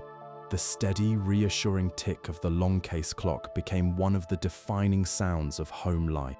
Writers and poets across the 1800s and 1900s frequently invoked the grandfather clock as a symbol of family permanence and the gentle passage of time. A popular American song from 1876 told the story of a grandfather clock that stopped ticking the very moment its owner died, a song so widely loved that it is credited with giving the long case clock the nickname most of us use today. The clock stood in the corner, marking the hours as children grew, as seasons turned, as weddings and funerals came and went. The name grandfather clock speaks to this feeling of continuity, the sense that the clock outlasts any single person and belongs to the family across generations. The new mechanism also brought a meaningful improvement in accuracy. Because the pendulum now swung through such a small arc, its rhythm was very close to perfectly steady, even without the mathematical corrections that the Dutch inventor had built into his earlier design. Clocks of this type could keep time to within about 10 seconds per day, a significant step forward. For the first time, ordinary household clocks were accurate enough to justify a minute hand, and it was during this period that the minute hand became a standard feature on clock faces, joining the hour hand that had been the only indicator since the very earliest mechanical clocks. The success of the long case clock reflected a broader shift in how people related to time. Throughout the 1600s, mechanical clocks had been slowly moving from churches and public buildings into private homes, and the long case clock accelerated that change dramatically. Time was becoming a personal possession, something that belonged to the household rather than the community. The family clock, rather than the church bell, became the main keeper of daily life. Waking, eating, working, praying, sleeping, all now governed by the hands of a clock standing in the hallway. This had subtle but important effects on the way people felt about time. When time is measured by a church bell that can be heard within a limited distance, it remains an external, shared experience. When time is measured by a clock in your own home, ticking through the night as you sleep, counting the hours of your own life, it becomes something intimate and personal. The long case clock, with its solemn, unhurried heartbeat and its tall, watchful presence in the corner, became a kind of companion, a mechanical witness to the passing of a family's years. It was wound once a week, a task that usually fell to the head of the household, and the act of winding became a small domestic ritual, a weekly acknowledgement that time must be tended to, that the machinery of the hours requires human care. And in the finest workshops of London, a new generation of craftsmen was about to take this art of precision clockmaking to heights that the world had never seen. In the year 1676, when the King of England established a royal observatory at Greenwich and appointed the first official astronomer to study the stars, he faced an immediate practical problem. The astronomer needed clocks accurate enough to time the passage of stars across his telescopes, and the ordinary clockmakers of London could not provide instruments of that quality. The king turned to a craftsman whose reputation for exceptional work was already spreading through the workshops and coffee houses of the city, the son of a village blacksmith from a small town in the English countryside who had come to London and set up a workshop on a narrow street just off Fleet Street in the heart of the clockmaking district. This craftsman built 2 clocks for the observatory using very long pendulums, each about 4 meters in length, that swung with a slow, majestic rhythm of roughly 4 seconds per beat. The pendulums hung behind the paneled walls of the main observation room, and their dials faced into the space where the astronomer made his nightly measurements. These clocks were used for decades to compile what was then the most accurate catalogue of stars in the world, and they established the clockmaker's reputation beyond question. Over the next 30 years, he would produce roughly 550 clocks and 6,000 watches, each one a masterpiece of precision and beauty. He came to be called, and is still called, the father of English clockmaking. His workshop, marked by a sign of a dial and 3 crowns, became the most respected clockmaking establishment in England. He employed as many as 15 workers at a time, an unusually large operation for the period, and he organized his production with a discipline and efficiency that foreshadowed the factory methods of later centuries. His clocks were prized not only for their accuracy, but for their elegance, their dependability, and the clever innovations they contain. He developed improved mechanisms, including a design that could run for an entire year on a single winding, a remarkable feat at the time. He was among the first English makers to add a feature that allowed a clock to announce the last hour on demand when a cord or button was pressed, A useful thing in an age before electric lights, when you might wake in a dark bedroom and want to know the time without the trouble of lighting a candle. He also explored a tricky problem that had puzzled clockmakers for generations: the difference between the time shown by a sundial and the time kept by a clock. Because the Earth's path around the Sun is not a perfect circle, and because the planet's axis is tilted, the length of the day as measured by the Sun varies slightly throughout the year. A sundial can run as much as 16 minutes ahead of a steady clock at certain times of year, or as much as 14 minutes behind it at others. This craftsman built special clocks that displayed both kinds of time at once, a technical accomplishment that required a specially shaped piece of metal to vary the speed of one of the hands as the seasons changed. But his most important legacy was not any single invention. It was a standard of craftsmanship that became the measure for the entire trade. He showed that English clockmakers could produce work that matched or surpassed the finest in the world, and he trained a generation of younger craftsmen who would carry that standard forward. The most gifted of these was a young man who entered his workshop as an apprentice around 1688. This apprentice came from the north of England and had travelled to London to seek his fortune in the clockmaking trade. He proved to be not only a superb craftsman, but a person of deep intellectual curiosity, and the master recognized his ability, eventually making him a partner. When the master died in 1713, he was buried in Westminster Abbey, an honor that speaks to the extraordinary respect in which English clockmakers were held. His apprentice would later be laid to rest in the same grave, a final tribute to the bond between teacher and student. The apprentice, now a master in his own right, took the art of precision clockmaking to a new level. In 1715, he introduced a refined version of the anchor escapement that eliminated a small but troublesome error. In the standard design, the teeth of the gear wheel pushed back slightly against the mechanism between ticks, causing the pendulum to be nudged backward, just a little at each beat. This tiny recoil introduced a measurable inaccuracy. The new design shaped the mechanism so that the gear wheel came to a complete and clean stop between each tick, with no backward push at all. The result was noticeably better accuracy and a sharper, cleaner sound. His other great contribution came in 1726. Temperature changes were the curse of precision clockmaking, the single greatest source of error that no amount of mechanical refinement could eliminate.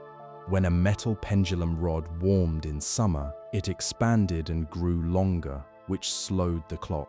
When it cooled in winter, it shortened, and the clock ran fast. The difference could amount to several seconds per day between summer and winter in an unheated building. His solution was beautifully clever.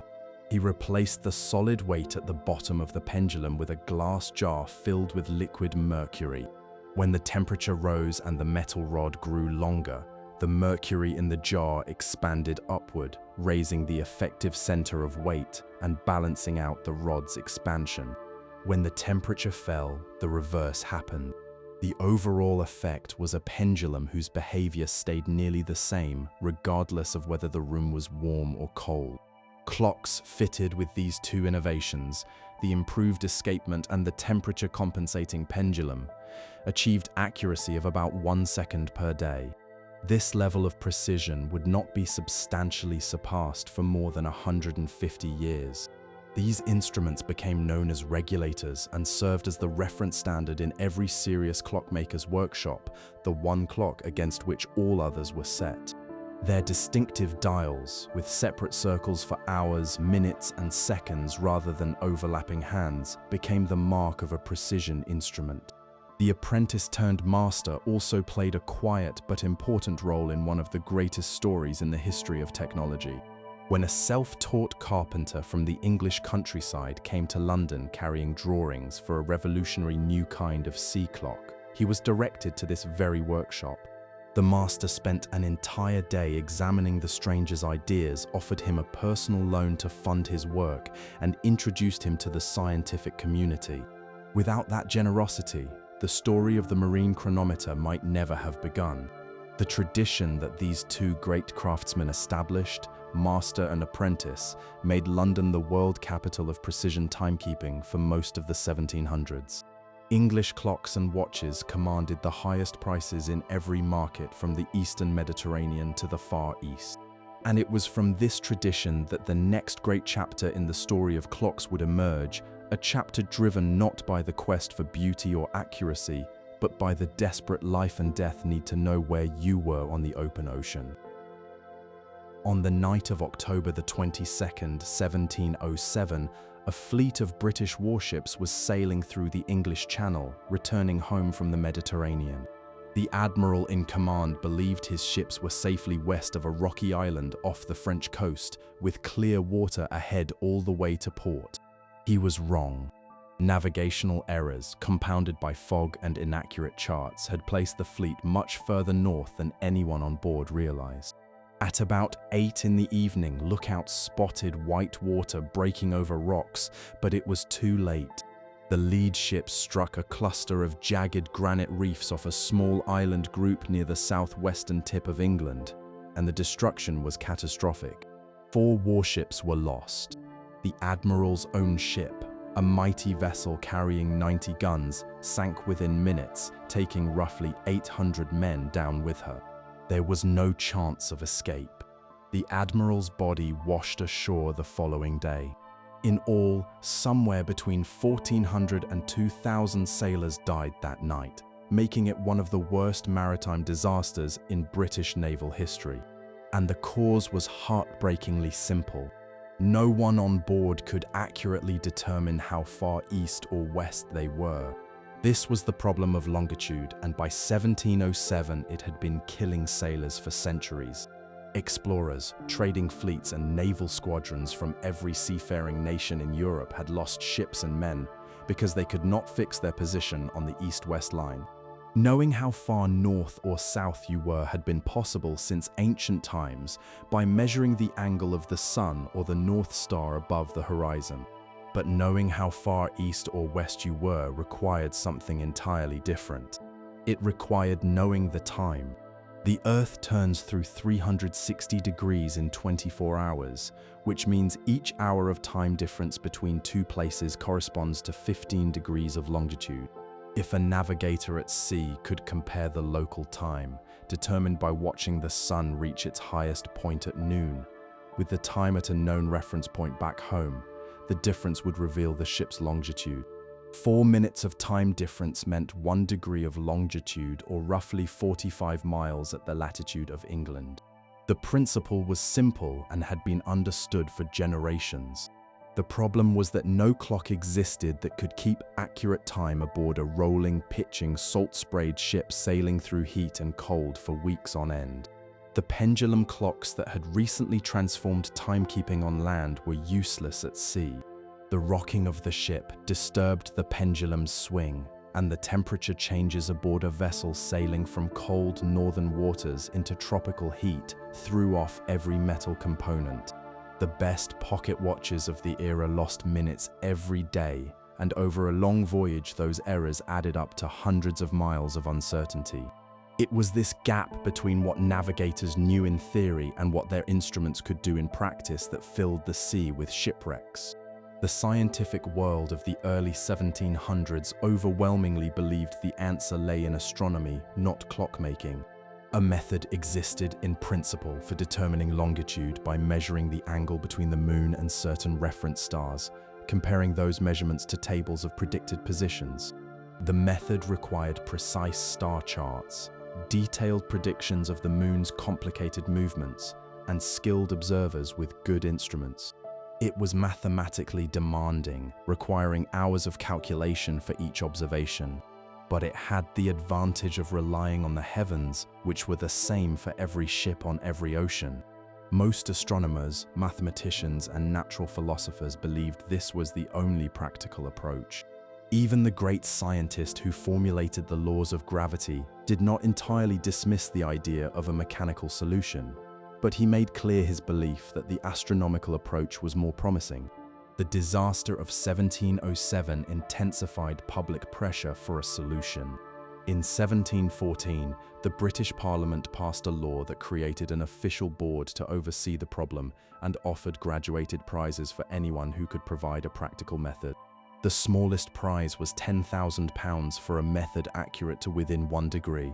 The largest prize was £20,000, an enormous fortune for a method accurate to within half a degree of longitude over a voyage from England to the Caribbean.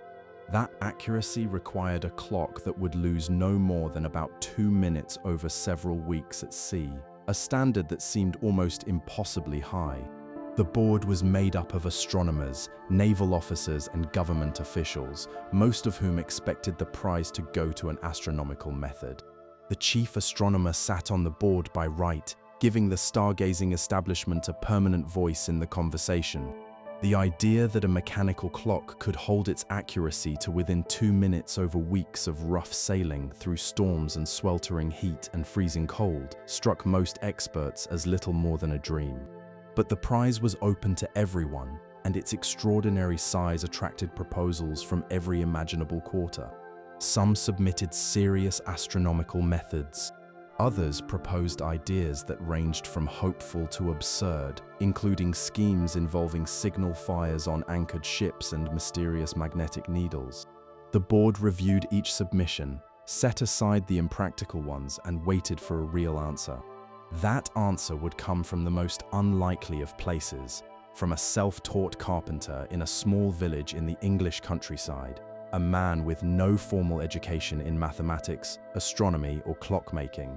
He would spend the next 40 years of his life building 4 extraordinary machines, each one more refined than the last, driven by a stubborn conviction that a clock, and a clock alone, could save the lives of sailors at sea. His story is one of the most remarkable tales of perseverance and genius in the entire history of human invention, and it begins with a boy lying sick in bed, turning a borrowed watch over and over in his hands, studying the way the gears moved. John Harrison was born in 1693 in a small village in the north of England, the son of a carpenter. He learned his father's trade, but from an early age his true passion was for the inner workings of machines. According to family tradition, when he was about 6 years old and confined to bed with illness, his parents gave him a watch to pass the time.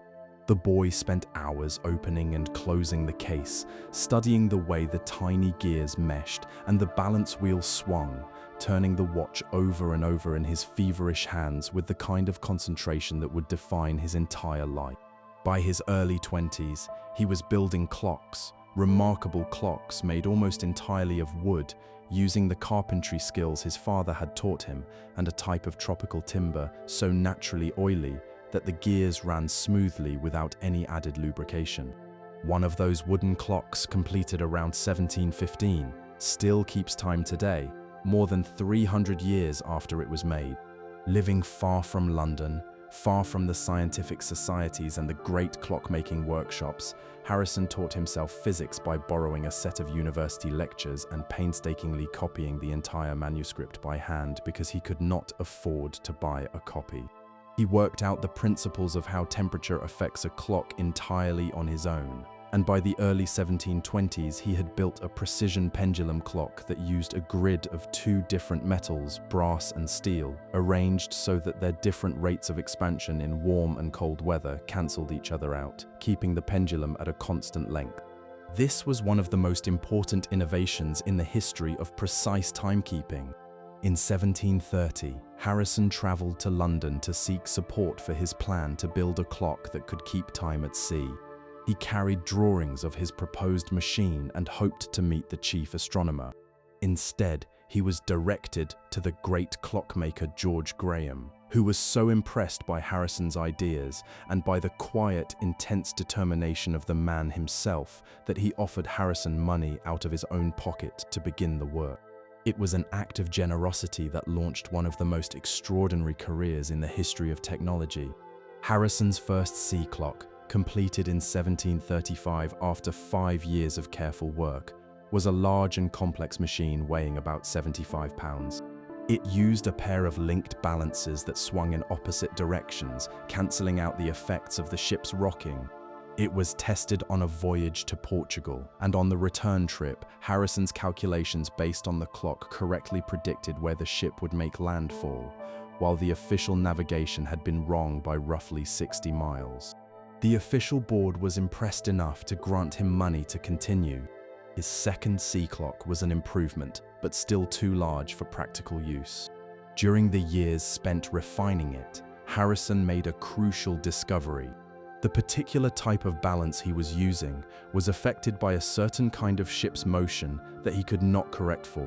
This realization led him to begin working on a completely different design.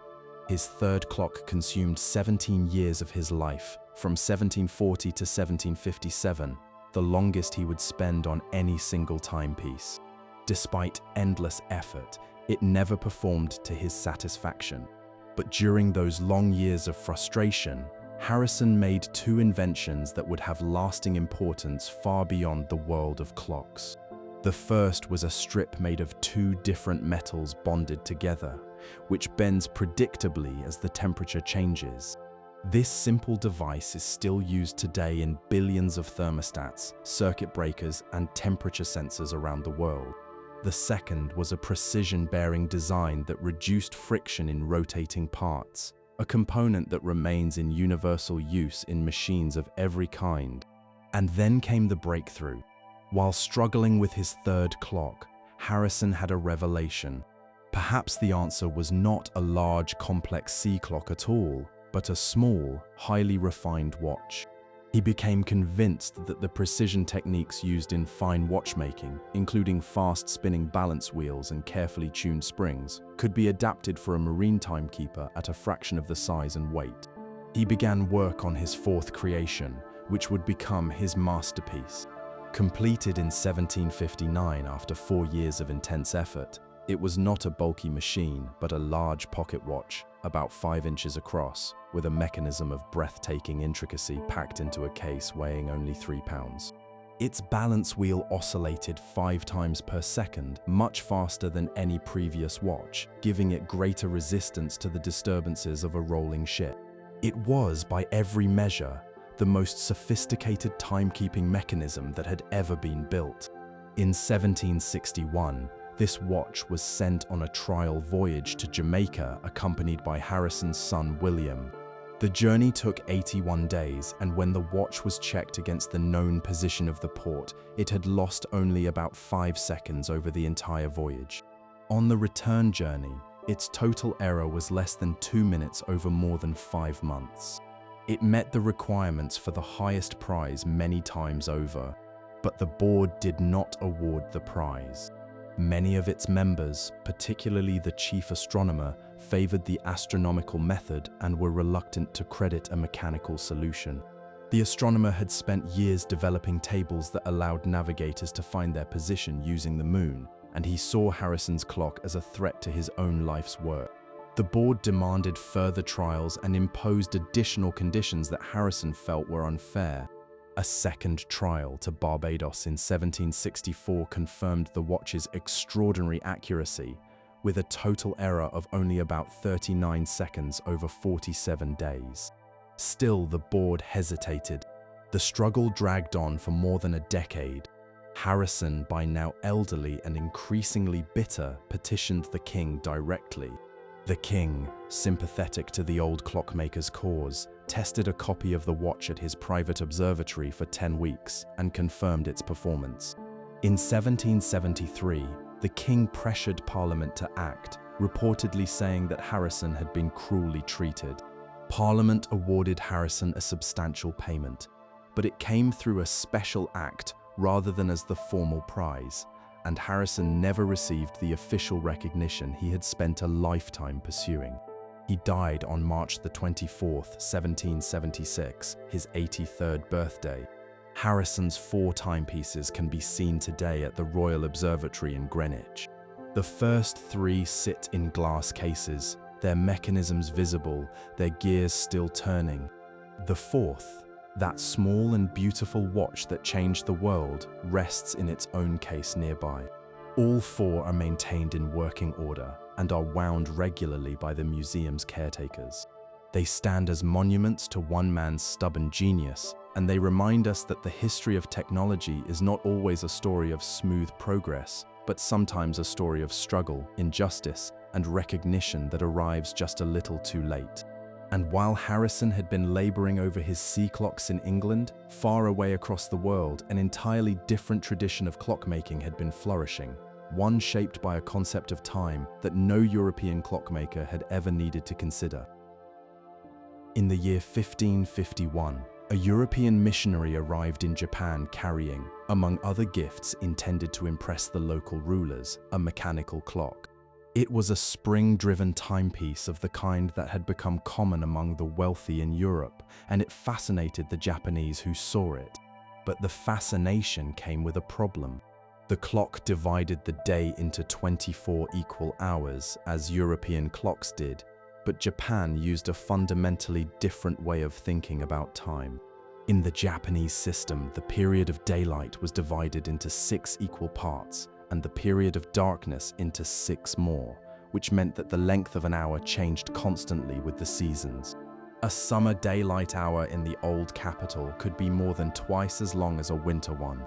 A European clock, ticking out its rigid, unchanging hours, was essentially useless for telling Japanese time. The solution that Japanese craftsmen devised over the following decades was one of the most ingenious adaptations in the entire history of clockmaking. They created a whole new category of clocks, designed specifically to keep these unequal, shifting hours. One common approach used a mechanism with 2 separate swinging bars, one for daytime and one for nighttime, which were automatically switched at dawn and dusk. By moving small weights along each bar, the clock's speed could be adjusted to match the changing length of the hours as the seasons turned. When the weights were moved outward, the bar swung more slowly, stretching the hours longer. When moved inward, it swung faster, making the hours shorter. The owner or a servant would adjust the weights every couple of weeks to keep pace with the shifting balance of daylight and darkness. Some clocks took a different approach entirely, using dials with movable number markers that could be physically rearranged around the face. In the Japanese system, hours were not counted from 1 to 12 as in Europe, but in a descending sequence, and the spacing between the markers was adjusted throughout the year to reflect the current unequal hour lengths. Imagine a clock face that you literally rearranged with your hands as the seasons changed, spreading the markers wider in summer and pushing them closer together in winter. Another uniquely Japanese invention was the pillar clock, a vertical device in which a weighted pointer descended along a metal scale as the clock's spring slowly unwound. The scale was marked with the hours, and interchangeable strips could be slid into place for different times of year, each one carrying a different set of markings. The most sophisticated versions had separate strips for each half month of the year. The pillar clock was a distinctively Japanese creation with no equivalent anywhere in Europe, and its elegant vertical form made it both a practical tool and a beautiful object for display in a traditional room. This tradition of Japanese clockmaking flourished during more than 250 years when Japan was largely closed to the outside world. Working in relative isolation from European developments, Japanese clockmakers created timepieces of remarkable beauty and cleverness, often decorated with fine lacquer, gold and silver inlay, and small mechanical figures that could perform elaborate actions, such as serving tea, writing characters with a brush, or even shooting tiny arrows. These were luxury objects owned by the feudal lords and wealthy merchants of the era, valued as much for their artistry as for their ability to tell time. The tradition came to an abrupt end in the late 1860s when Japan opened itself to Western ways in a sweeping program of modernization. In 1872, the government issued an official order abolishing the old system of unequal hours and adopting the Western 24-hour clock along with the Western calendar. Almost overnight, the Japanese clocks became obsolete, replaced by a Western-style clock industry that would eventually produce some of the most important watchmaking companies in the world.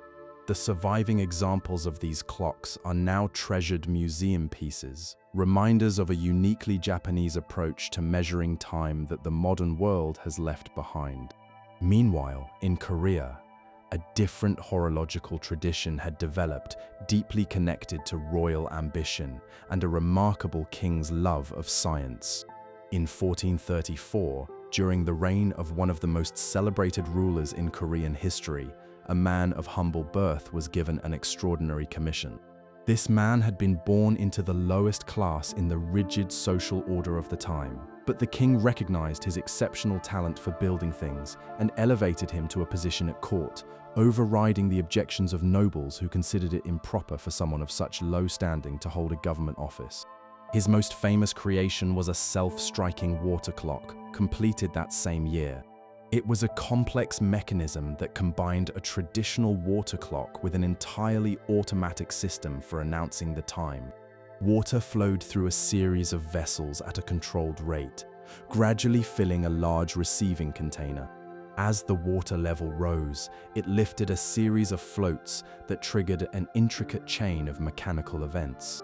Small bronze balls were released from channels and rolled along guided tracks, activating levers that struck a bell, a gong, and a drum, all without any human hand touching the machine. A set of 12 wooden figures appeared in succession through a window, each holding a sign inscribed with the name of the current hour. This water clock was installed in a special pavilion within the royal palace in the capital, and it served as the official timekeeper of the kingdom for the next 2 centuries. It was an achievement comparable in sophistication to the great mechanical water clocks of the Islamic world, and it showed that this relatively small kingdom on the eastern edge of Asia possessed engineering skill of the highest order. The same inventor also created sundials designed for public use, placed in open areas where ordinary people could read the time, a remarkably generous gesture in a society built on strict social divisions. That king is still honored as one of Korea's greatest figures. His image appears on the most common banknote, and a large statue of him stands in a grand public square in the center of the modern capital, facing the same palace where his water clock once marked the hours. The clockmaking traditions of East Asia remind us that the history of time is not a single story flowing in one direction. While Europe was developing the mechanical clock and pursuing the pendulum, Japan was creating clocks that could track hours of changing length, a technical challenge that European clockmakers never faced because their culture had adopted fixed hours long ago. Korea was building automatic water clocks that rang bells without human assistance, achieving a level of automation that rivaled the finest engineering anywhere in the world. Each tradition responded to different needs, different ideas about time, and different senses of beauty. They are not footnotes to a European story, but independent chapters in a far richer global history. And it is to Europe that we now return, to the workshops of France, where the art of the clock was about to merge with the art of the palace in ways both dazzling and unforgettable. In 1783, a man walked into the workshop of the greatest watchmaker in Paris and placed an extraordinary order. He wanted a watch made for the Queen of France, and it was to be the most magnificent timepiece ever created. Every feature known to the art of watchmaking was to be included. Gold was to replace ordinary metals wherever possible. There was to be no limit on time or expense. The identity of the man who placed the order has never been confirmed with certainty, though he is widely believed to have been a close companion of the Queen. What is certain is that the watchmaker accepted the commission and began work on a watch that would take 44 years to complete, outlasting both the Queen and the watchmaker himself. The Queen never saw her watch. She was executed in October of 1793, 10 years after the order was placed and long before the watch was finished. The watchmaker himself died in 1823, and the watch was finally completed in 1827 by his son and the craftsman who carried on his workshop. It contained every feature the master had ever invented: a mechanism that could chime the hours and minutes on demand, a calendar that automatically accounted for months of different lengths, a display showing the difference between sun time and clock time, an indicator of how much power remained in the spring, and an automatic winding mechanism, one of the earliest ever made. Its case was sided with crystal so the hundreds of tiny components could be seen from every angle. When it was finished, it was the most complicated watch in the world, and it remains one of the most famous timepieces ever made. The watchmaker had been born in Switzerland in 1747, but moved to Paris as a teenager to pursue his education and career. By his mid-20s, he had established his own workshop on a street whose very name had become synonymous with the clockmaking trade. He married into a wealthy family, which gave him the financial freedom to pursue ambitious projects, and he quickly gained a reputation as the most inventive watchmaker in France. His list of customers reads like a catalogue of European power, kings and queens, emperors and sultans, all sought out his work. His innovations were numerous and lasting. He devised a rotating cage that held the most delicate part of the watch mechanism, the escapement and balance wheel, turning the entire assembly through a full circle once every minute. This continuous rotation averaged out the tiny errors that gravity introduced when a watch was carried upright in a pocket, causing it to run slightly faster in one position than another. The device was extraordinarily complex, requiring dozens of additional parts made to vanishingly small tolerances, and it remains one of the most celebrated achievements in mechanical watchmaking.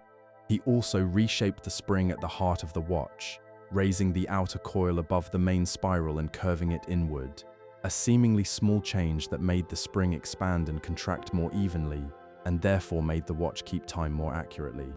This improvement is still used in fine watches today, more than 2 centuries later.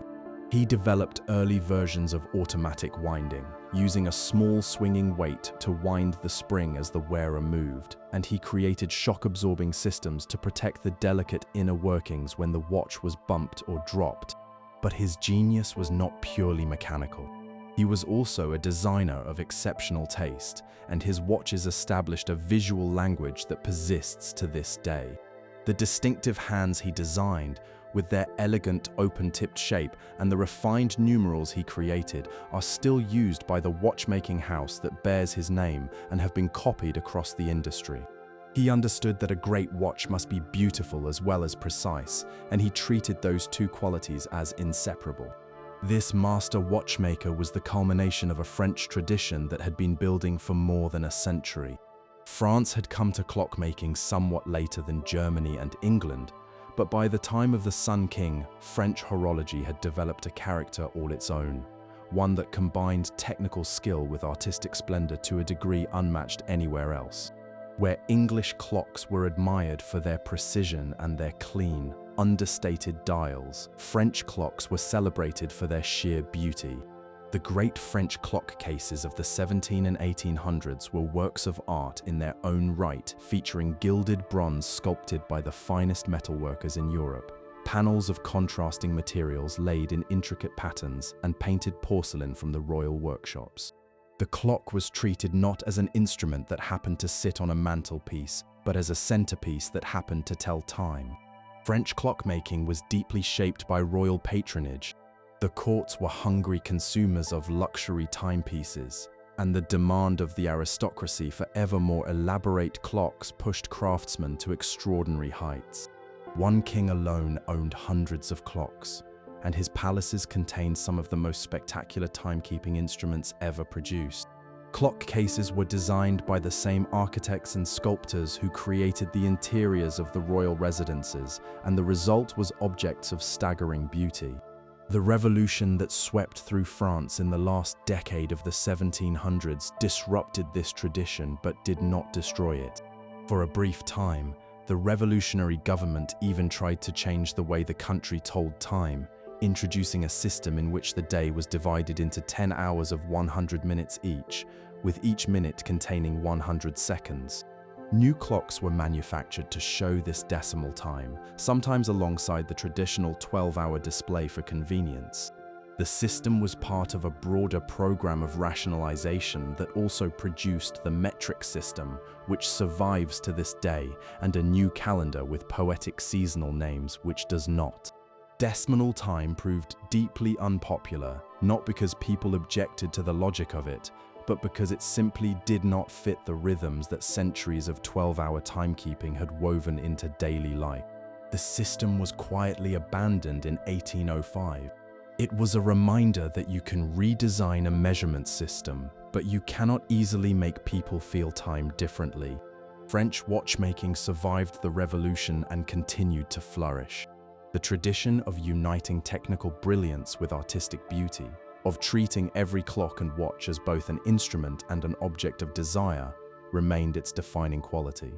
And that quality reached its finest expression in the watches of the master from the workshop on the Quai de l'Horloge, the Swiss-born, Paris-based genius whose work set a standard that the watchmaking world still strives to match. Meanwhile, the watch itself was undergoing a quieter transformation, one that had less to do with mechanics and beauty than with what it meant socially and personally to carry your own time in your pocket. In the year 1675, the King of England introduced a new garment to his court, a close-fitting vest worn beneath the coat, reportedly inspired by something he had seen at the French court. This new garment, which we now call a waistcoat, featured a small pocket at the front, and it did not take gentlemen long to discover that this pocket was the perfect size for a watch. Before the waistcoat, portable timepieces had been worn on chains around the neck, clipped to belts, or carried loosely in pouches. Afterward, they nestled snugly in the pocket, connected to a buttonhole by a chain. The pocket watch, as a distinct object with its own rituals and its own place in daily life, was born. The transformation of the watch from a bulky novelty into a refined personal companion took roughly 2 centuries, from the early portable clocks of the 1500s to the slim jeweled masterpieces of the late 1700s. The critical breakthrough was a thin, coiled strip of metal attached to the balance wheel inside the watch, which gave the wheel a steady, natural rhythm of its own, much as gravity gives a pendulum its rhythm. Before this spring was added, watches were regulated only by the weight of the balance wheel itself, which was easily disturbed by the wearer's movements and could produce errors of an hour or more in a single day.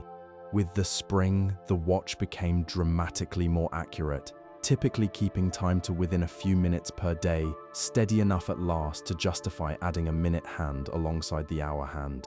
As watches became more reliable, new innovations followed.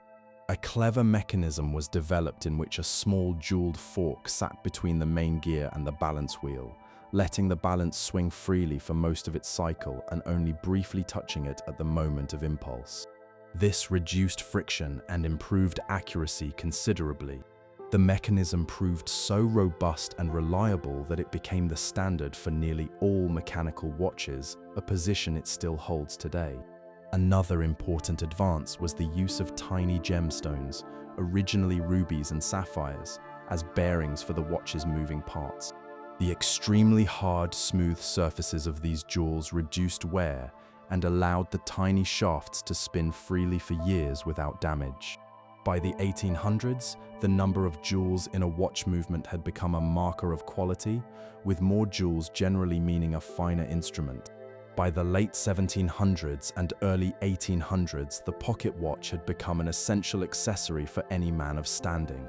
Carrying a watch was a signal of punctuality, reliability, and respectability, qualities that mattered more and more in the commercial world. The pocket watch gave rise to a whole set of social rituals. Checking your watch during a conversation was a coded gesture. It could mean impatience, importance, or simply an awareness of duty. Presenting a watch as a gift at graduations, promotions, or retirements became a treasured tradition that lasted well into the 20th century. A gold pocket watch engraved with the owner's name was one of the most meaningful personal possessions a person could have, and families passed them down through generations, each watch carrying the quiet weight of the lives it had measured. The watch chain itself became an object of display. In England and America during the 1800s, men draped elaborate gold chains across their waistcoats, sometimes decorated with small ornaments, lodge emblems, and charms. A heavy chain communicated wealth and solidity.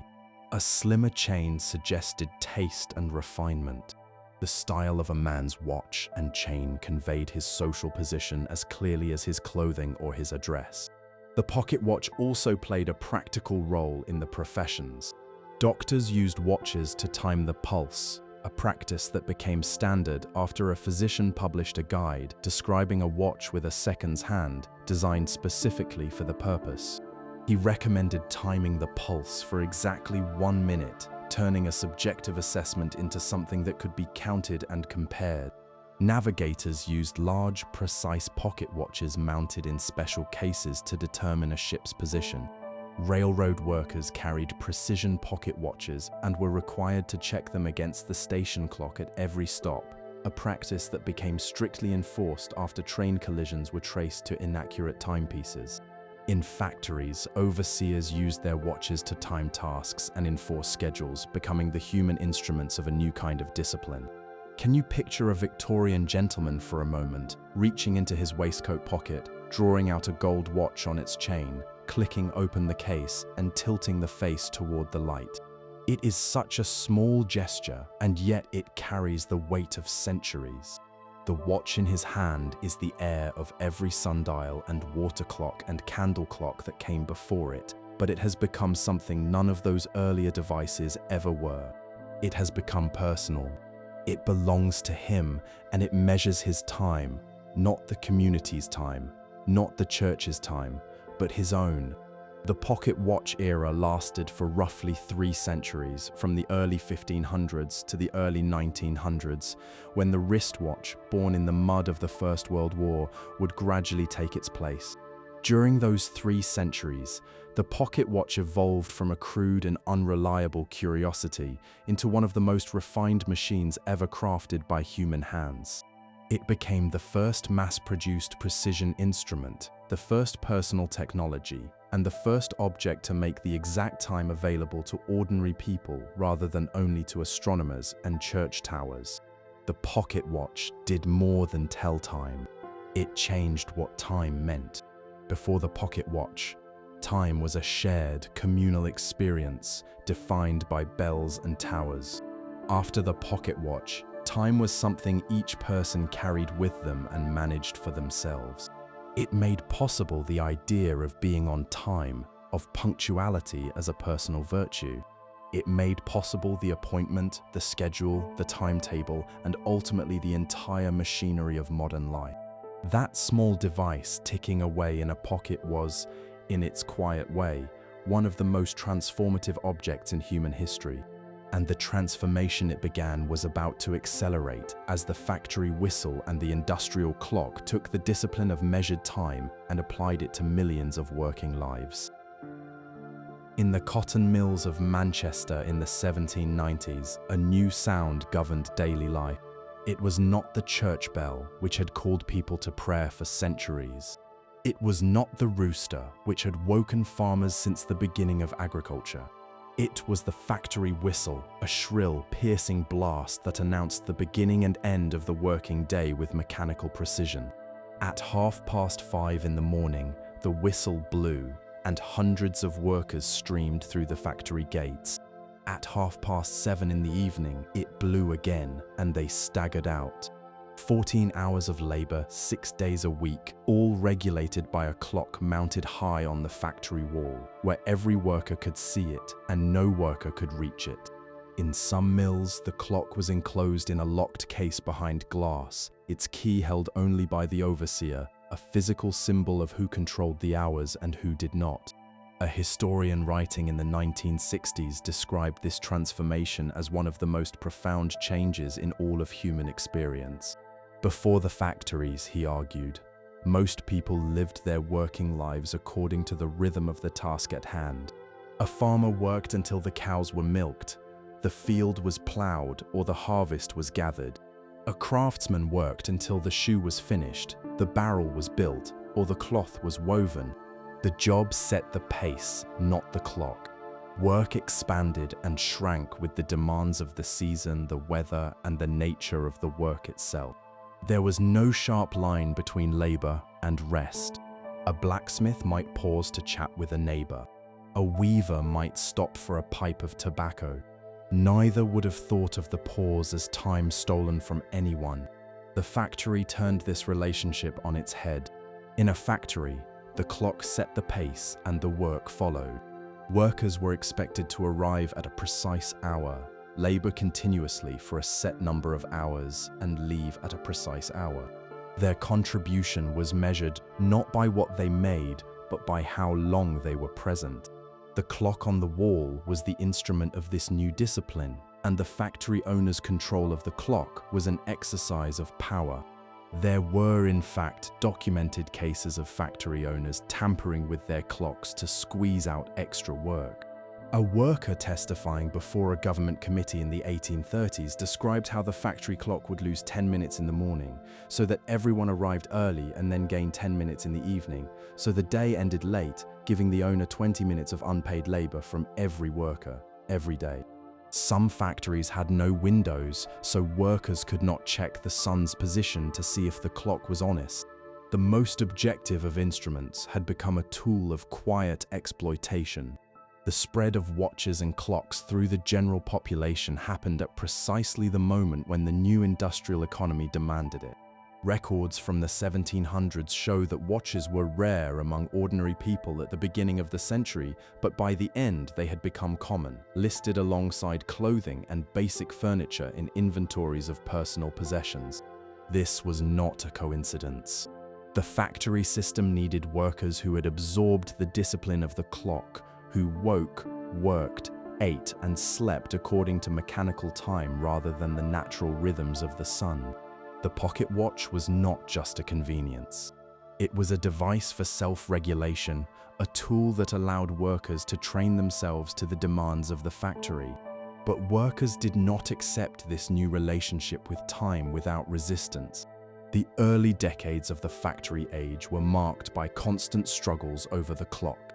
There was a tradition among workers known as keeping the Monday for themselves, taking the first day of the week off to recover from the weekend. This custom was so deeply rooted that some factory owners simply accepted it and planned their schedules around it. Workers sometimes smashed factory clocks as acts of protest, and in some communities the factory clock was seen with the same resentment that farm workers directed at the new machines that threatened their livelihoods. In certain mills, workers were fined for being even 1 minute late, while in others the gates were locked at the starting time and latecomers were turned away and docked a full day's pay. The transformation was, in the end, complete. By the middle of the 1800s, the rhythms of industrial time had soaked into every part of daily life. Schools taught children to be punctual, explicitly preparing them for a working life governed by the clock. Religious groups and reform movements emphasized punctuality as a moral virtue, linking timeliness with goodness and laziness with sin. Shops opened and closed at regular hours. The old saying that time is money, an idea as old as commerce itself, became the unofficial creed of the industrial age. The factory clock's influence reached far beyond the factory floor. The need to keep time consistent across large operations led to the development of systems where a single master clock sent signals to many secondary clocks throughout a building, ensuring they all showed exactly the same time. This technology, first developed in the 1840s, would eventually be applied to entire cities, railroad networks, and nations. The factory was the proving ground where the tools of time coordination were first tested before being scaled up to govern the schedules of whole societies. And here is something worth pausing on. The relationship between workers and the clock was not simply a story of powerful people imposing discipline on the powerless. Once workers had internalized the habits of clock time, they turned the clock into a weapon of their own. The great labor movements of the 1800s framed their demands in the language of hours. The campaign for a 10-hour working day, which produced one of the first major victories of the labor movement, was expressed entirely in clock time. The later demand for an 8-hour day was captured in a famous phrase: 8 hours for work, 8 hours for rest, 8 hours for what we will. Overtime pay, shift schedules, time and a half for holidays. All these features of the modern workplace rest on the clock as the measure of labor. The instrument that had been used to discipline workers became the instrument through which workers claimed their rights. The deeper truth is that the clock did not merely measure something that already existed. It created something new. Before the factory clock, there was no concept of being on time or late in the way we understand those words today. There was no standard working day counted in hours. There was no sharp boundary between work time and free time.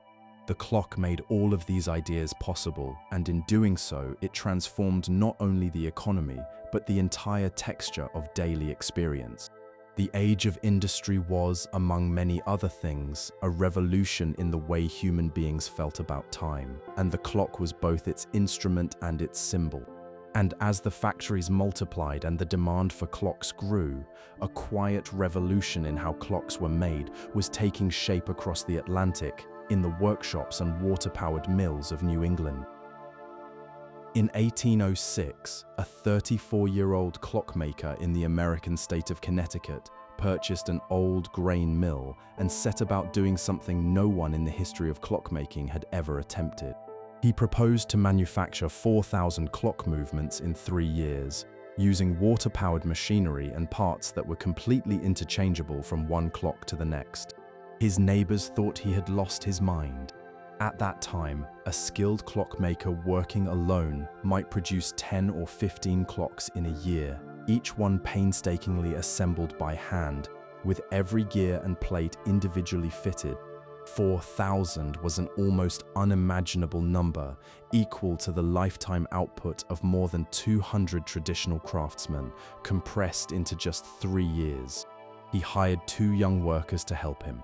The first year was spent entirely building the machinery itself, water-powered saws, lathes, and drills, along with the patterns and guides needed to produce identical parts that would fit together without custom fitting.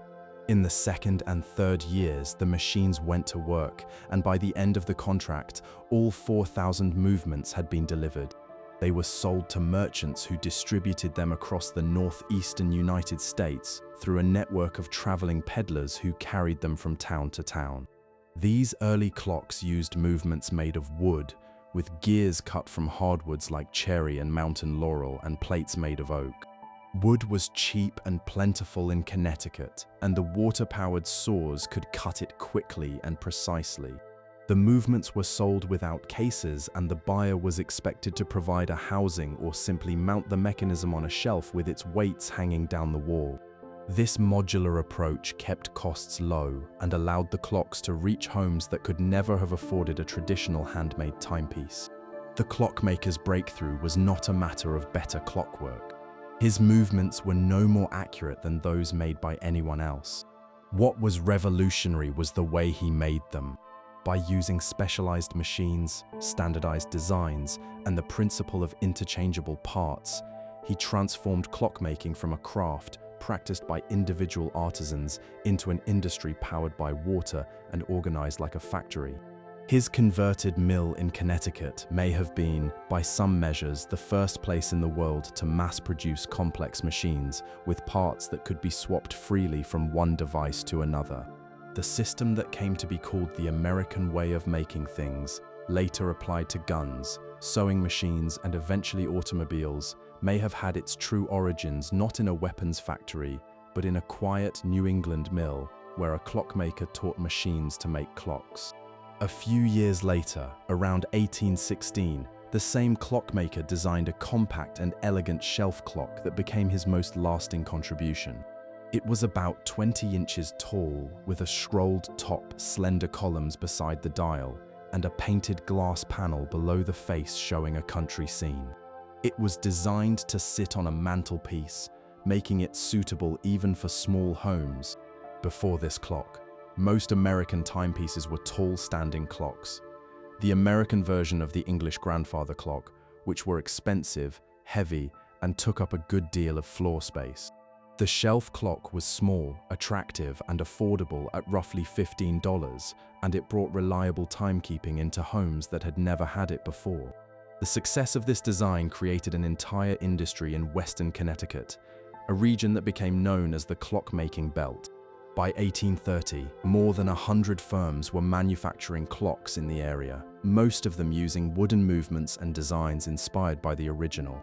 The clock trade became the dominant employer, supporting not only clockmakers but also lumber mills, metal foundries, glass painters, and the peddlers who carried the clocks across the country.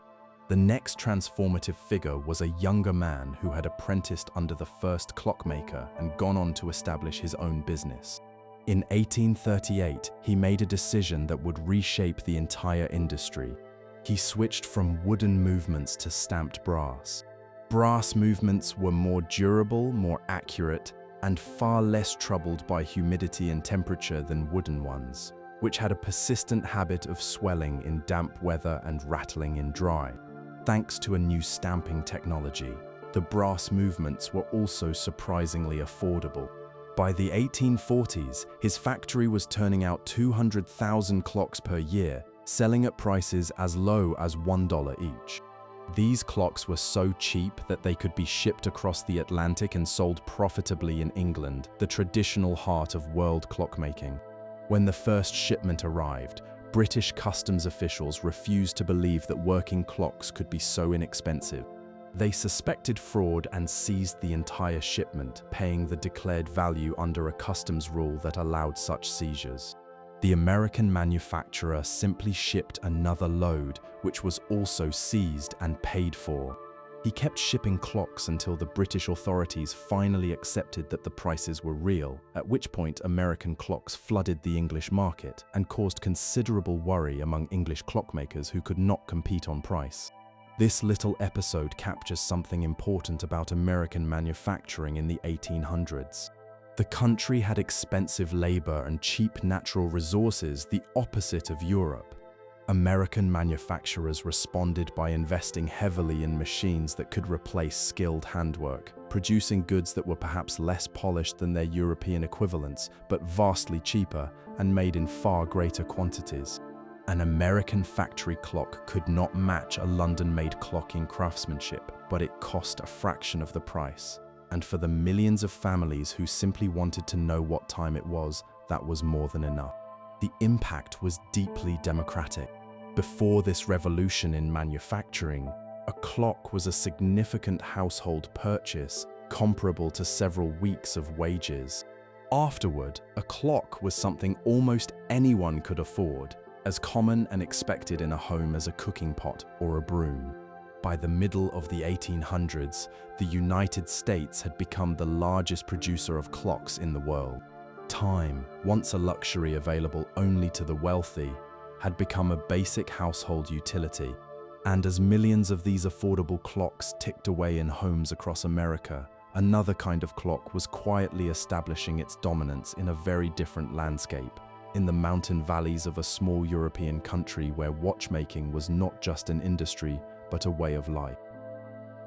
In the winter of 1541, the Protestant reformer who had established a strict religious government in the city of Geneva issued a law that banned the wearing of jewelry.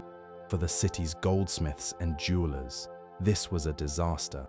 Their entire livelihood depended on crafting the rings, brooches, and decorative objects that the wealthy had always desired, and overnight, their market had been wiped out by a religious decree. Facing ruin, they needed to find a new use for their skills in fine metalwork, engraving, and gem setting. And they found it in an object that the reformer, with his practical sensibility, considered perfectly acceptable: the watch. A watch was not a piece of vanity. It was a useful tool, a practical instrument for managing one's time in accordance with a disciplined life. And so, by a quirk of religious politics, the goldsmiths of Geneva became watchmakers, and one of the great industries of the world was born from a preacher's prohibition. The transformation of Geneva into a center of watchmaking was accelerated by a wave of refugees. The religious wars that tore through France in the late 1500s drove thousands of Protestant craftsmen out of the country. Many of these refugees were skilled watchmakers who had learnt their trade in the workshops of Paris and other French cities. They fled to Geneva, which was not only the intellectual capital of their faith, but also a city with a ready-made pool of skilled metalworkers who had recently lost their traditional occupation. The combination of French watchmaking expertise and Genevan metalworking skill created a formidable new industry. By 1601, Geneva had established what is believed to be the earliest watchmakers' guild, setting standards and regulating the trade. From Geneva, the craft spread into the valleys of the nearby mountains, where the long, dark winters of rural life turned out to be ideal for the painstaking work of assembling tiny watch components. According to tradition, the craft arrived in the mountain villages when a young man from one of these towns obtained a watch from a traveling merchant, took it apart, and taught himself to build watches by studying the mechanism piece by piece. Whether or not the story is exactly true, it captures a real phenomenon. Farming families in the mountain valleys began supplementing their income by taking on watchmaking work during the months when the fields were frozen and outdoor labor was impossible. Over time, entire villages specialized in particular parts of the watchmaking process. One village might produce nothing but balance wheels. Another might make only mainsprings. A third would engrave dials, and a fourth would turn out the tiny screws and pins that held everything together. This extreme division of labor produced astonishing levels of skill. A person who spent their entire working life making nothing but balance wheels could achieve a level of precision that no generalist craftsman could match. This cottage industry system became the backbone of Swiss watchmaking for more than 2 centuries. A central business coordinated the work of dozens or even hundreds of independent craftsmen scattered across the valleys, supplying raw materials, distributing assignments, collecting the finished pieces, assembling the final watches, and handling sales. The system was remarkably efficient and flexible. It allowed Swiss watchmakers to produce watches of very high quality at relatively modest cost, and it could scale up or down with demand without the burden of maintaining a large permanent workforce. The great Swiss watch brands that would one day become synonymous with luxury and precision all grew from this tradition. The oldest continuously operating watch manufacturer in the world was founded in Geneva in 1755, and it has been producing watches without interruption for more than 2.5 centuries. Others followed in the 1800s. One firm was established by a Polish watchmaker who had fought in a failed uprising against foreign rule, a political exile who partnered with a French craftsman who invented a winding mechanism that eliminated the need for a separate key. Another was started by 2 young friends, barely out of their teens, in a village deep in one of the most remote mountain valleys. Each of these companies would eventually become a name known around the world. The success of the Swiss watch industry was not merely a matter of talented hands. Switzerland built an entire system of support around the craft. Schools for watchmaking were established, where generations of students were trained to the highest standards.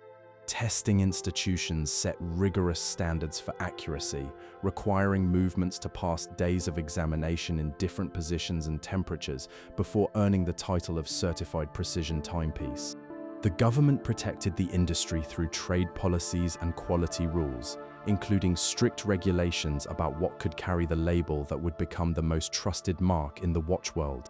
By the late 1800s, Switzerland produced more than half of all watches sold on Earth, and the phrase that meant made in that small country had become the gold standard of quality in the watch trade. This dominance rested on a combination of factors that no other nation could easily copy.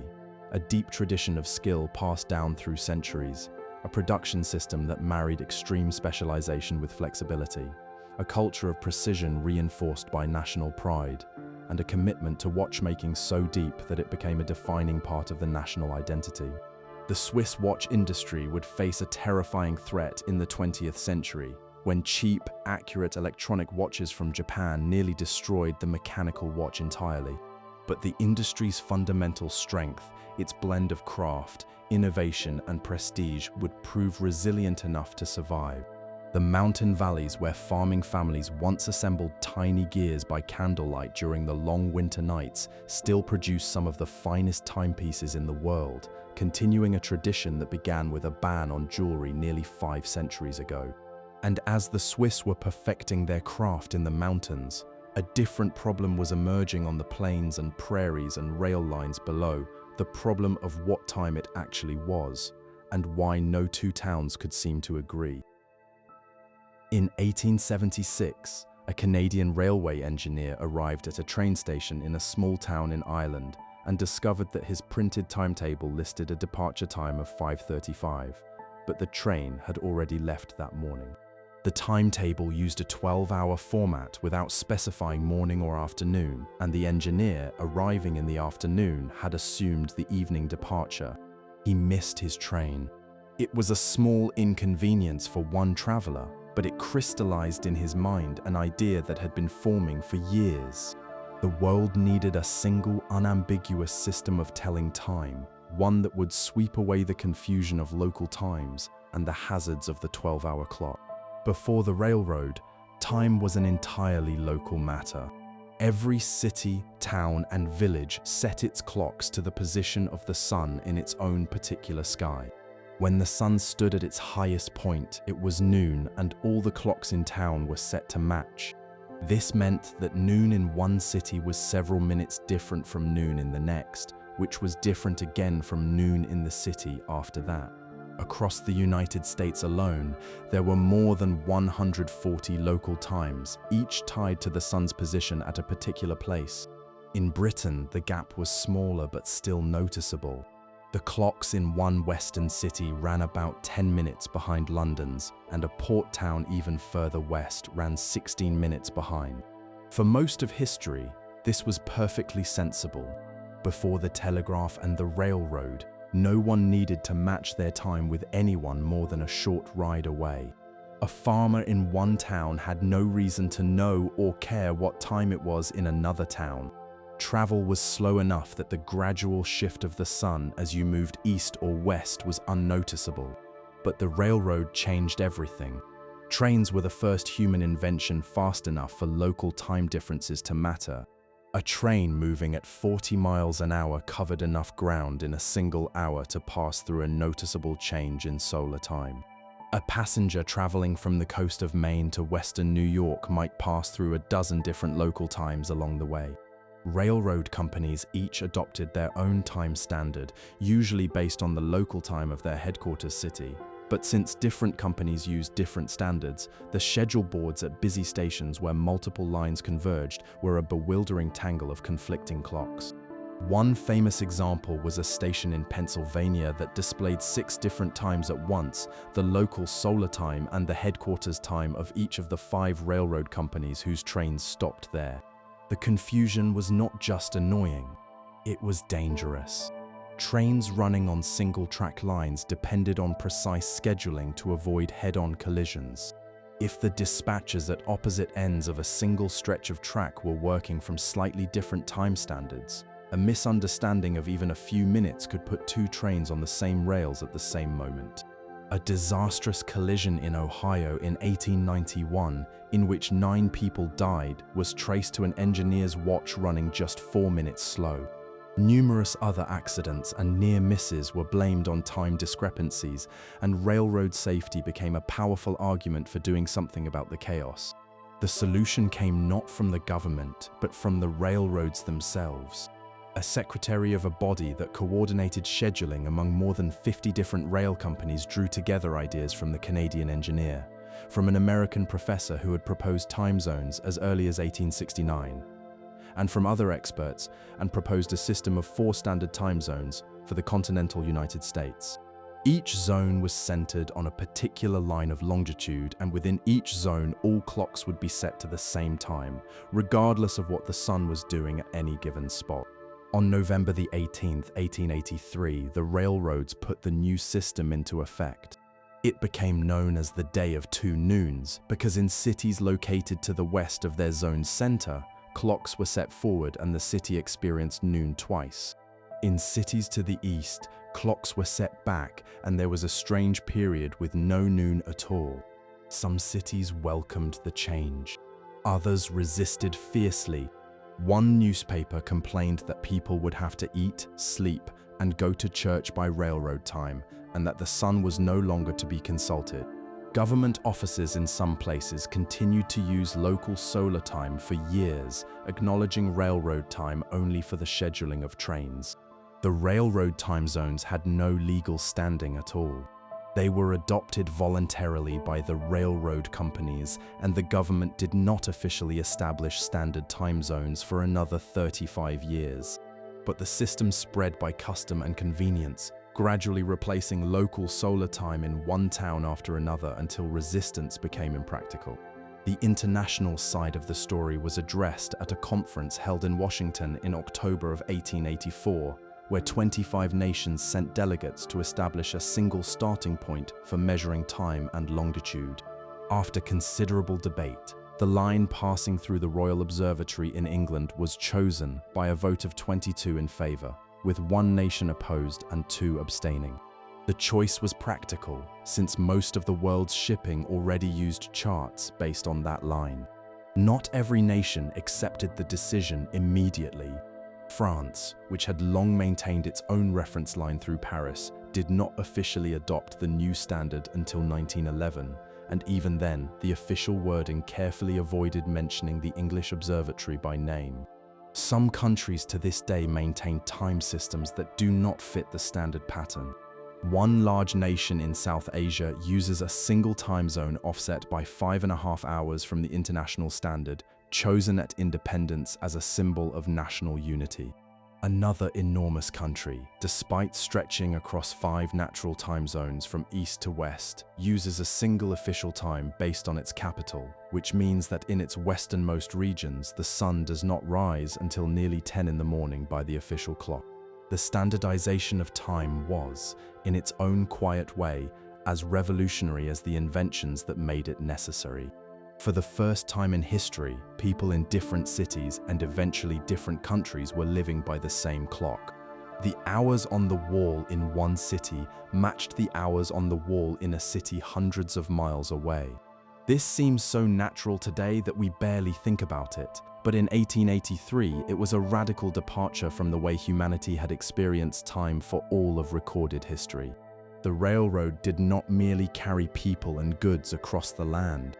It carried the idea of time itself, pulling it loose from its ancient connection to the local sun and planting it in the abstract universal framework of the time zone. And as the world settled into its newly standardized hours, electricity was about to weave those hours even more tightly together. In October of 1840, a self-taught Scottish inventor filed a patent in London for something the world had never seen, an electric clock. He had grown up in a remote village at the far northern tip of Scotland, travelled to London as a young man, and learned about electricity from public lectures and magazine articles. His clock used an electromagnetic pendulum powered by an electric current from a simple battery buried in the ground to replace the weights and springs that had driven clocks for centuries. It was a rough device by later standards, but it contained the seed of an idea that would transform timekeeping in ways no one at the time could have imagined. Electricity could not only power a clock, it could send that clock's time across distance. The implications were profound. A mechanical clock was a solitary thing. It told time to whoever stood in front of it and to no one else. But an electric clock, connected to a wire, could send its signal to any number of distant locations. A single master clock in one room could control dozens, hundreds, or even thousands of other clocks scattered across a building, a factory, a city, or an entire railway network. For the first time, everyone in a large area could share not roughly the same time, as they had under the old system of church bells, but exactly the same time down to the second. The inventor developed this idea quickly. Within months, he filed another patent, describing a clock that used electrical signals to keep a pendulum swinging, doing away with springs and weights entirely. He had also been working on an early form of the telegraph, and he saw the connection between the two technologies. In 1845, he installed his first commercial telegraph line along a railway in Scotland and wired electric clocks to it, transmitting time signals from a master clock in one city to secondary clocks at stations along the route. This was the first working synchronized clock network in the world, a system in which one authoritative clock governed the time shown at many remote places. The idea spread quickly across the industrial world. In Paris, the synchronization of public clocks became one of the city's most distinctive achievements. Beginning in the 1880s, a network of underground pipes was laid beneath the streets, connecting a master clock at the observatory to hundreds of public clocks throughout the city. Every minute, a pulse of compressed air traveled through the pipes, advancing all the connected clocks by 1 minute at the same instant. At its peak, the network served roughly 800 clocks and stretched across more than 50 kilometers of underground piping. It ran for nearly half a century before being replaced by electrical systems that were cheaper and less prone to leaks. In Britain, the Royal Observatory at Greenwich became the source of a time signal that was sent by telegraph to clocks across the country. A large red ball was raised to the top of a pole on the observatory roof each day and dropped at precisely 1 in the afternoon, visible to ships on the nearby river and to anyone with a clear view. But the telegraph allowed the observatory's time to reach much further. Beginning in 1852, electrical time signals were sent to train stations across the nation, and railway companies used them to keep their station clocks in step, ensuring that schedules were followed consistently across the entire network. The electric clock also transformed life inside buildings. By the late 1800s, large organizations like factories, schools, hospitals, and government offices were installing systems where a single master clock sent impulses through wires to secondary clocks in every room and corridor. This was not just convenient. In a factory, synchronized clocks ensured that workers started and stopped at exactly the right moment, that shift changes went smoothly, and that pay calculations were accurate. In a school, they ensured that every classroom began and ended its lesson at the same instant. In a hospital, they were essential for medical records, for the timing of treatments, and for the coordination of operating teams. The most precise electrical clocks of the early 20th century were extraordinary machines that used 2 pendulums working together. One pendulum, the master, swung inside a sealed glass case from which the air had been pumped out, free from any outside disturbance. The other pendulum, the servant, did the actual work of driving the clock's hands and maintaining the electrical connections. The servant gave tiny impulses to keep the master swinging, and the master in turn corrected the servant's speed through an electrical link.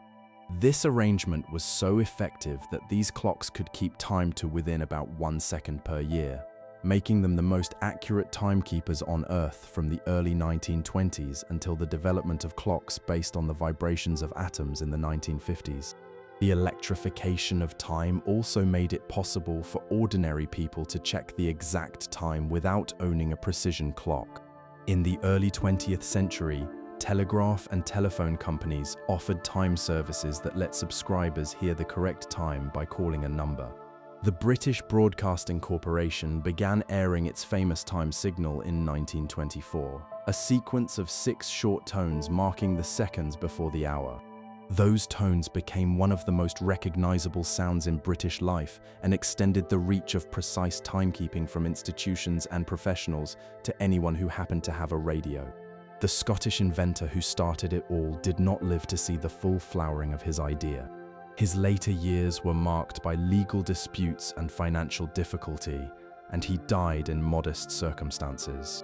But his central insight, that electricity could not only power clocks but synchronize them across any distance, was one of the foundational ideas of the modern world. The synchronized clock network is the ancestor of every system that depends on shared, precise time: the internet, the financial markets, the power grid, the telephone network, and the satellites that tell us where we are. A self-taught man from a remote Scottish village had lit a slow fuse, and its explosion is still shaping the world we live in.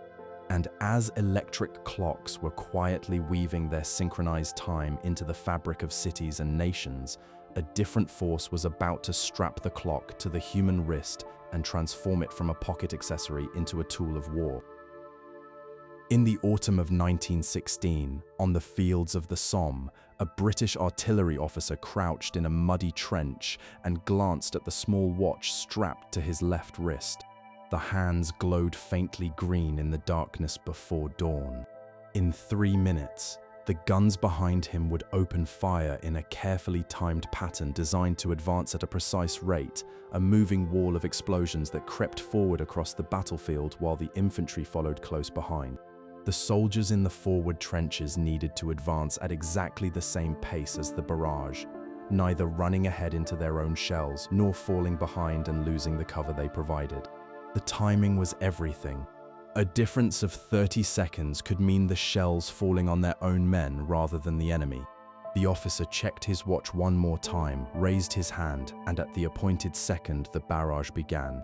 The First World War did not invent the wristwatch, but it transformed it from something considered suitable only for women into a military necessity and, eventually, into the most widely worn personal timekeeping device in the world. Before the war, wristwatches were dismissed by many as dainty things, bracelet clocks fit for ladies but beneath the dignity of a proper gentleman. Serious men carried pocket watches. This prejudice had deep roots. Watches worn on the wrist had existed since at least the 1570s, but they had always been associated with women's jewelry rather than men's practical equipment. A few exceptions existed, notably a wristwatch created for a Brazilian aviator in 1904, designed so he could check the time while flying without releasing the controls. But these were rare novelties in a world that still belonged to the pocket watch. The trenches changed everything. A pocket watch was hopelessly impractical in combat. To check the time, a soldier had to reach into his uniform, pull out the watch, flip open the case, read the dial, and put the watch away, all while possibly under fire, carrying a rifle, or crawling through mud and barbed wire. A wristwatch could be read with a single glance while keeping both hands free. For coordinating artillery, timing attacks, planning night raids, and keeping thousands of men moving in step across miles of front, the wristwatch was not a luxury. It was a requirement. Before major operations, officers gathered to synchronize their watches, a ceremony that became one of the defining rituals of the war. Each man set his watch to the exact time announced by the commanding officer, ensuring that every officer along the line was working from the same second. The survival of hundreds of men could depend on the accuracy of those wrists. The British military had experimented with wrist-worn watches during an earlier war in South Africa at the turn of the century, when officers found that coordinating troop movements in open country required quick, hands-free access to the time. Shops in London sold leather strap adapters that let officers wear their pocket watches on their wrists. But it was the vast, industrialized warfare of 1914 to 1918, with its unprecedented demands for precise coordination, that drove mass adoption. Watch manufacturers responded by producing wristwatches in enormous quantities. The typical trench watch was a converted pocket watch movement fitted with wire loops soldered to the case, so a leather strap could be attached. It had a white dial with large, clear numbers, and its hands, and often its numbers were painted with a glowing paint so they could be read in the dark without lighting a match that might draw a sniper's attention. Many trench watches also had a metal grid over the glass face, a shrapnel guard designed to protect the crystal from the flying debris that was a constant presence in the trenches. The watches were rugged, simple, and built to survive, designed for the mud rather than the drawing room. The glowing paint on the dials was made possible by a radioactive element that had been discovered only 2 decades earlier. It was mixed with another substance that produced a continuous glow in the dark without needing to be charged by sunlight. During the war, nearly all the supply of this radioactive material in the United States went toward manufacturing luminous paint for military watches and instruments. The paint was applied by hand, almost entirely by young women working in factories. a workforce whose story would soon become one of the most tragic chapters in the history of industrial work. Millions of soldiers returned home from the war wearing wristwatches, and they did not take them off. The social stigma that had clung to men's wristwatches vanished almost overnight. Men who had depended on their wristwatches to survive the deadliest conflict in human history were not about to be told that wearing one was unmanly. By the early 1920s, wristwatches were outselling pocket watches for the first time, and by 1930, the pocket watch had been gently retired to the world of tradition and nostalgia. The shift was one of the most rapid changes in personal technology adoption in history, driven not by advertising or fashion, but by the harsh practical demands of modern warfare. The war also pushed the technical development of the wristwatch forward at a pace that peacetime would never have achieved. The vibration, moisture, mud, and temperature extremes of life in the trenches exposed every weakness in existing watch designs. In the years that followed, manufacturers introduced the first truly waterproof cases, the first effective shock-absorbing systems, and the first reliable automatic winding mechanisms that wound the spring simply through the motion of the wearer's arm. The wristwatch's journey from feminine accessory to essential tool was, in the end, driven by a simple, practical truth. The pocket watch belonged to a gentler world, one where a person had time to reach into a pocket and consult a timepiece at leisure. The wristwatch belonged to a world of urgency, where time had to be checked in an instant, on the move, under pressure. The 20th century, with its wars, its factories, its schedules, and its ever-quickening pace, was a wristwatch century, and its character was shaped in the mud of the Western Front. But the very material that had made those wartime dials glow in the darkness was about to exact a terrible price, one paid by the young women who painted those dials, brushstroke by brushstroke, unaware of the poison they were placing on their lips. In the spring of 1917, a young woman named Grace Fryer walked into a factory in Orange, New Jersey, and sat down at a long table alongside about 70 other women. Her job was to paint the dials of watches and clocks with a glowing paint that contained a radioactive element. The work was considered glamorous. It paid 3 times the average factory wage, and the paint itself seemed almost magical. It glowed an eerie greenish white, and the women who worked with it were called the Ghost Girls because their clothes, hair, and skin shone in the dark after a shift. They were the envy of their friends.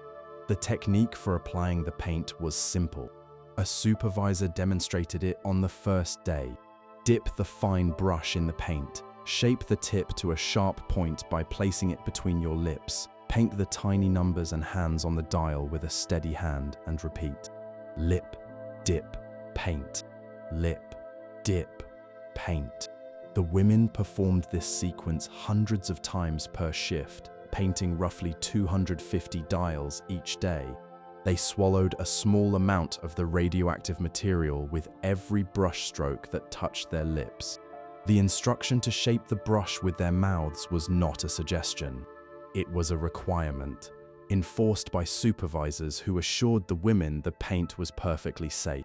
Some of the women, amused by its glowing properties, painted their fingernails, their teeth, even their eyelids with it for fun, making themselves shine in the dark at parties and dances.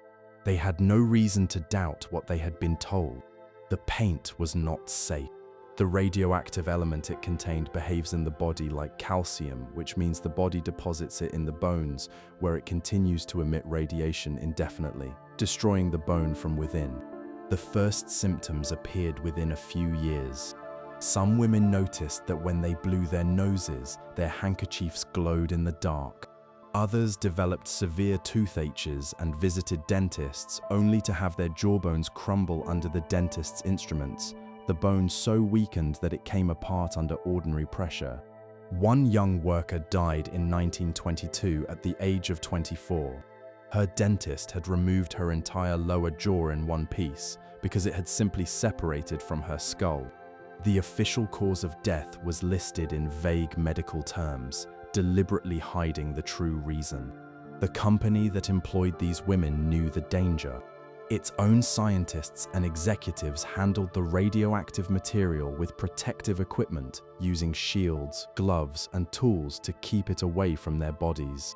But the women who painted the dials, most of them young, some as young as 14, were given no protection at all. They were told nothing about the risk. When workers began falling ill, the company denied any connection to the paint and tried to suppress the evidence. Company-funded researchers wrote reports blaming the illnesses on other causes. In some cases, company-paid doctors told the sick women they had a shameful disease, a diagnosis designed to silence them and prevent them from seeking help. Grace Fryer was one of the first to fight back. By the mid-1920s, her health was failing. Her spine was collapsing. Her feet had gone flat from the weakening of the bones, and she could not raise her arms above her head. In 1927, she filed a lawsuit against the company, but she spent 2 years searching for a lawyer willing to take the case before she found a young attorney who agreed to represent her. 4 other dial painters joined the suit, and the press gave them a name that would endure, calling them the Radium Girls. A scientist measured the radioactivity in the 5 women's breath and bodies and testified that all of them had swallowed so much of the dangerous element that even the air they exhaled was measurably radioactive. Their bones were being destroyed from within, and the process could not be stopped. The evidence was devastating, but the legal proceedings dragged on, delayed by the company's lawyers through every procedural trick available. The women's health was failing fast, and there was a real chance they would die before the case could come to trial. In 1928, under enormous public pressure and with the women visibly dying, the case was settled out of court. Each woman received $10,000 and a small annual payment, along with coverage of their medical costs. Given the severity of what had been done to them, the settlement was painfully small, but the women were too sick to continue the fight. The story did not end there. In another state, a second group of dial painters suffered the same fate at the hands of a different company, one that was even more shameless in hiding the truth. It commissioned medical examinations of its workers and then concealed the results that showed radioactive contamination. One worker from this group was carried into the courtroom on a stretcher for her testimony, unable to walk or even sit up. She won her case in 1938, establishing that this kind of poisoning was a workplace disease that employers could be held responsible for, but she died less than a year later at the age of 35. The lawsuits filed by these women established legal principles that reshaped the relationship between workers and the industries that employed them. They helped establish the right of individual workers to sue for diseases caused by their work, the obligation of companies to provide safe conditions and to tell workers about known dangers, and the principle that time limits for filing suit should be applied generously when the harm from workplace exposure takes years to appear. The legacy of these women reaches even further. The medical knowledge gained from their suffering was used years later to set safety standards for workers handling radioactive materials during the development of the atomic bomb. The researchers who established radiation exposure limits explicitly referenced the dial painters' cases in their calculations. The young women who had painted watch dials for a few dollars a day became at terrible cost to themselves, some of the most important subjects in the history of radiation science.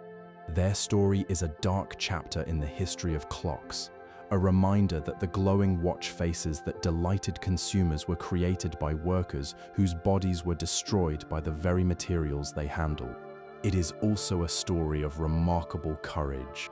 These women filed suit knowing they were dying, knowing the legal system was slow, and knowing the company would use every tactic to discredit them. They fought anyway, and their fight changed the law, changed the workplace, and opened a door that had been locked shut between workers and the justice they deserved. And as this somber chapter was still unfolding, the world of clocks and watches was entering one of its most beautiful periods, an era when time itself became an object of art and desire. In 1912, in the workshop above a famous jewelry house on a fashionable street in Paris, a young clockmaker showed his employer something that seemed impossible. He presented a clock with sides made of clear rock crystal, through which you should have been able to see the mechanism inside. But the hands appeared to float in empty space, turning slowly to show the hours and minutes with no visible connection to anything at all. It was a magic trick made from precious materials, and the head of the firm recognized its potential at once.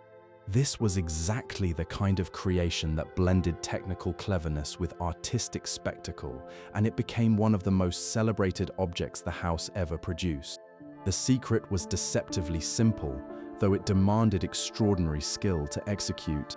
The hands were not attached to a central shaft.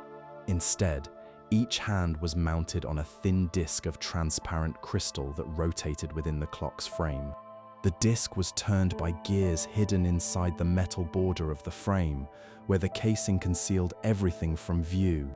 Because the crystal disc was perfectly transparent and its edge was polished to be nearly invisible, the hands seemed to move through pure emptiness, suspended in a void of crystal and light. The effect was so convincing that even experienced clockmakers were initially baffled. The clockmaker had been inspired by the stage illusions of a famous French magician from the 1830s who had created a similar effect using a glass dial with concealed mechanisms. But the young craftsman elevated the idea, combining it with the finest materials and the most lavish decorative techniques available. Over the next 2 decades, he created roughly 3 dozen of these mystery clocks, each one unique, each one decorated with precious and semi-precious stones, colored enamel, jade, coral, and mother of pearl. The designs drew on artistic traditions from around the world, combining motifs from China, Egypt, India, and Japan, all filtered through the emerging style that would soon be given a name of its own. The years between the 2 world wars were the golden age of the decorative clock and watch. The design movement that defined this era celebrated bold geometric forms, vivid colors, exotic materials, and the beauty of clean, machine-like lines. It rejected the flowing, organic curves of the style that had come before, embracing instead sharp angles, stepped shapes, and the deliberate use of industrial patterns. Clocks and watches became natural canvases for this new sensibility. The crisp lines, contrasting materials, and repeating patterns of the new style lent themselves beautifully to dial design and case construction, and the great luxury houses of Paris competed to produce the most spectacular horological art objects of the era. The wristwatch, having proved itself on the battlefields of the First World War, became an object of fashion and design in the 1920s and 30s. One of the most famous designs of the century was inspired by the angular shape of the military tanks that its creator had seen on the Western Front, a rectangular watch case with elegant vertical lines and an integrated strap that broke decisively with the round case tradition. It became an icon of 20th century design worn by film stars, artists, and royalty for decades to come. Another celebrated design was born from a sport. A watchmaker created a case that could be flipped over on a sliding track to protect the glass during polo matches, an idea that came from a businessman who had noticed that officers in India kept breaking their watch crystals while playing. The reversible case became a classic in its own right, valued as much for its clever engineering as for its appearance. Can you picture the world in which these objects were made? It was the era between the wars, a time of great contrasts, of jazz and economic hardship, of glamour and gathering shadows. The wealthy of the age, the shipping magnates, the film stars, the Indian princes, the European royalty, surrounded themselves with objects of extraordinary beauty and refinement, and the clock and the watch were among the finest of these objects. A gold wristwatch from a prestigious maker communicated wealth, taste, and social standing as clearly as any other form of personal adornment. The watch had evolved beyond its original purpose. It was no longer merely a tool for telling time. It had become something desired for its own sake, a luxury whose value lay not only in what it did, but in what it was, in its beauty, its craft, and the world it represented. This merging of function and desire would prove to be the mechanical watch's salvation. In the decades ahead, a revolution was coming that would render the mechanical watch obsolete as a timekeeper. A tiny vibrating crystal, powered by a battery, would soon keep time more accurately and more cheaply than the finest handmade movement could ever hope to match. When that revolution arrived, the mechanical watch might have vanished entirely, just as the sundial and the water clock had faded before it. But the interwar years had planted an idea that would ultimately rescue it, the idea that a watch could be something more than a clock, that it could be a work of art, a statement of identity, an object of desire. That idea would prove more durable than any spring or gear. And the revolution that threatened to sweep it all away was already taking shape in the quiet hum of a vibrating crystal in a laboratory in New York. In October of 1927, in a laboratory in New York, two engineers connected a small block of quartz crystal to an electrical circuit and measured its vibrations. The crystal, when stimulated by an electric current, vibrated at an astonishingly steady rate, tens of thousands of times per second, with a consistency that no mechanical clock could come close to matching. By dividing this vibration electronically until it was slow enough to drive a motor, they created the first quartz clock, a machine with no pendulum, no balance wheel, no escapement, and no moving parts in its timekeeping heart. It was accurate to within about 1 second per year, better than the finest pendulum regulators. The age of electronic timekeeping had begun. The quartz clock worked because of a property that had been discovered decades earlier by two French brothers studying crystals. They found that certain minerals, including quartz, produce a tiny electrical charge when squeezed and conversely, change their shape slightly when an electrical charge is applied to them. If a piece of quartz is cut to a precise size and shape and placed in the right kind of electrical circuit, it will vibrate at a natural frequency determined by its dimensions, a frequency that is extraordinarily steady and barely affected by the temperature changes, vibrations, and friction that plague every mechanical timekeeper. A tiny quartz crystal cut in the shape of a miniature tuning fork, the kind used in modern watches, vibrates at a rate of 32,768 times per second, a number chosen because it can be easily divided down to 1 pulse per second using simple electronics. For decades after that first demonstration, quartz clocks remained room-sized laboratory instruments, far too bulky and expensive for everyday use. But the invention of the transistor in the late 1940s and the development of the tiny integrated circuit in the late 1950s made it possible to shrink the electronics small enough to fit on a person's wrist. By the late 1960s, several companies in Japan, Switzerland, and the United States were racing to produce the first quartz wristwatch. The race was won by a Japanese company. On Christmas Day 1969, it unveiled a gold-cased watch at a press conference in Tokyo. It was priced at about the same cost as a small car, and only 100 were made. But its accuracy was stunning. It kept time to within about 5 seconds per month, a level of precision that no mechanical watch, no matter how fine, could approach. The age of the quartz wristwatch had arrived. Within just a few years, quartz watches were being produced in enormous numbers at prices that fell steadily as electronic components became cheaper. By the mid-1970s, Japanese manufacturers were selling quartz watches for a fraction of the price of a mechanical Swiss watch, and they were far more accurate. The Swiss watch industry, which had ruled the world of timekeeping for centuries, was caught almost entirely off guard. The irony was painful. Swiss researchers had actually developed their own quartz watch prototype, presented at a major watch fair in 1970. In fact, Swiss laboratories had been at the forefront of quartz miniaturization research throughout the 1960s. But the Swiss industry, built on centuries of mechanical tradition and organized around hundreds of small independent workshops, failed to grasp the scale of the threat and was unable to respond quickly enough. The system that had been its strength for 200 years became its weakness. The network of specialized craftsmen and small family workshops that produced mechanical watch parts could not be transformed overnight into electronics factories. The consequences were devastating. Between 1970 and 1988, the number of people working in the Swiss watch industry fell from roughly 90,000 to about 28,000. The number of watchmaking companies dropped from 1,600 to 600. Two-thirds of the entire workforce lost their jobs. Whole communities in the mountain valleys where watchmaking had been the only significant employer for generations were economically gutted. Famous brands that had survived wars and revolutions were forced into bankruptcy or swallowed by larger groups scrambling to gather up the pieces of a dying industry.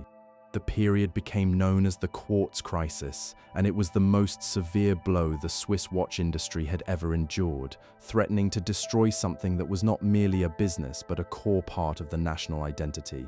The crisis raised a question that cut deeper than economics.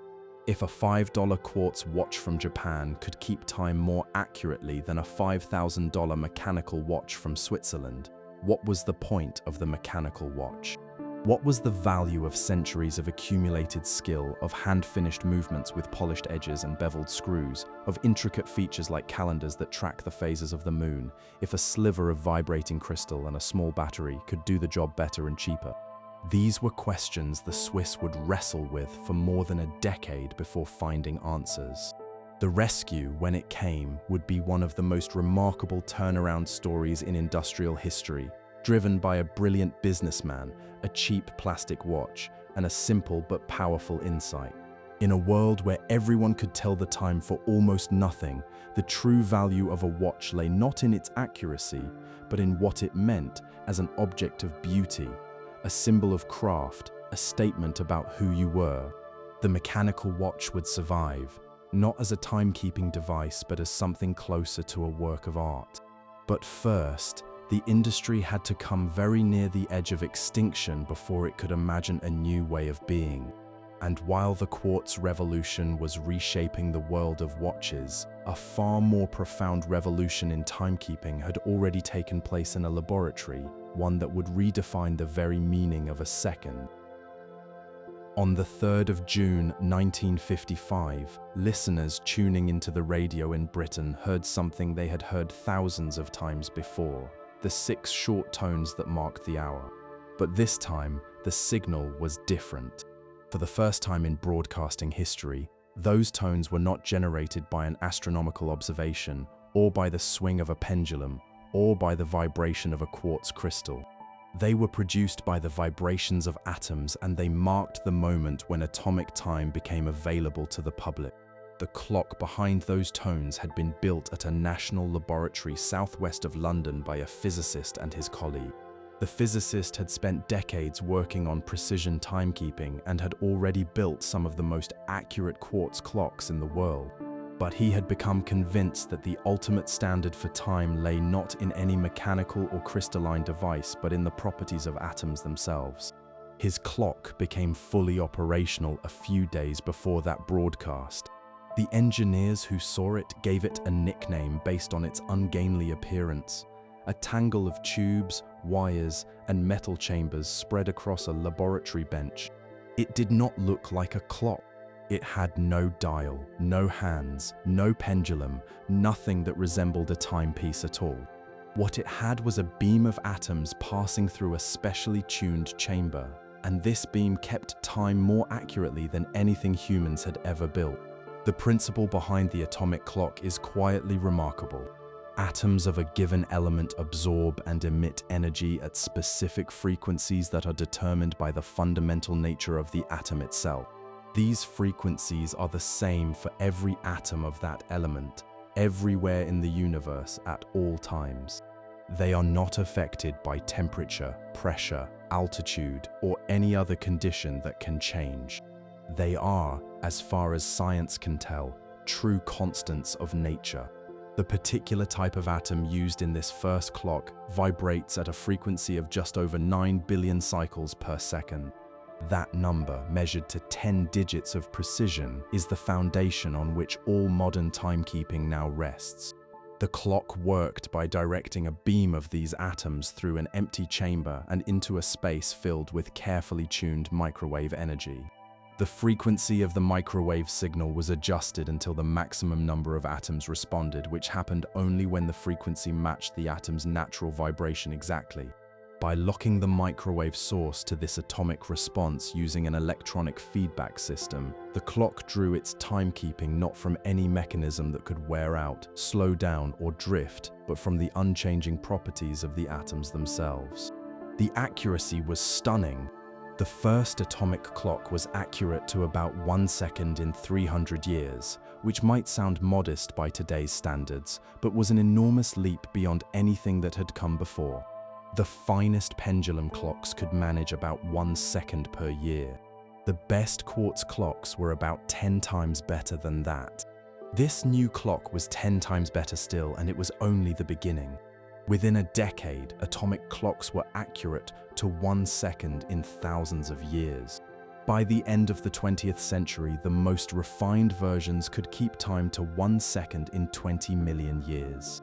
The current generation, using a technique in which atoms are gently tossed upward through the measurement chamber and allowed to fall back down under gravity, doubling the time each atom spends in the microwave field, are accurate to about 1 second in 300 million years. In 1967, the scientific community took a step that would have seemed unthinkable to earlier generations. The international body responsible for defining the units of measurement changed the definition of the second itself. Until then, the second had been defined as a tiny fraction of the year, linked to the movements of the Earth around the Sun. The new definition was entirely different. The second was redefined as the time it takes for those atoms to complete just over 9 billion vibrations. For the first time in history, the fundamental unit of time was no longer tied to the movements of the heavens. It was tied to the properties of an atom. This was more than a technical adjustment. It severed an ancient link between time and astronomy that had existed since the very first humans watched shadows move across the ground. For thousands of years, the second had been a subdivision of the day, which was a subdivision of the year, which was set by the Earth's journey around the Sun. Now, the second stood on its own, defined by something that would remain the same even if the Earth stopped spinning entirely. And atomic clocks had revealed an uncomfortable truth, that the Earth itself is not a very good clock.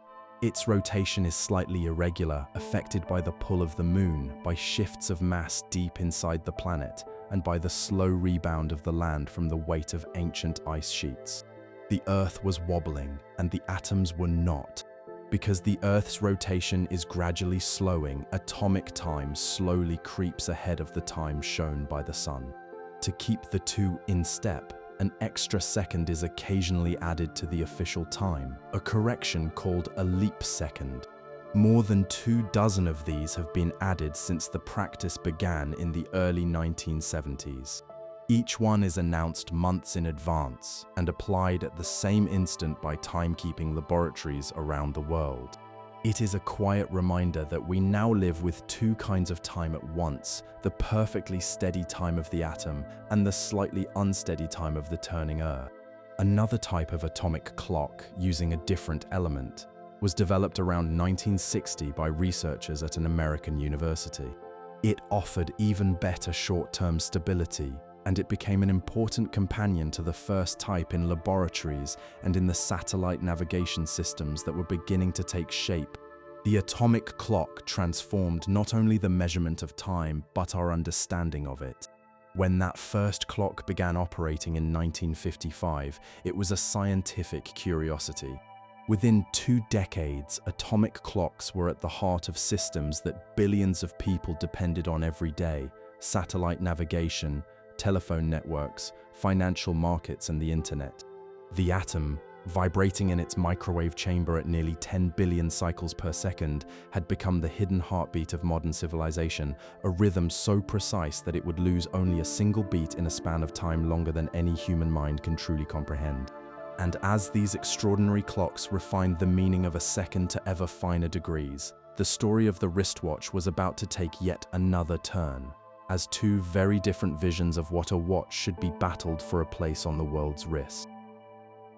In the early 1980s, a group of Swiss bankers approached a management consultant with what they expected would be a straightforward task: oversee the closing down of two failing Swiss watch companies and sell off whatever could be saved.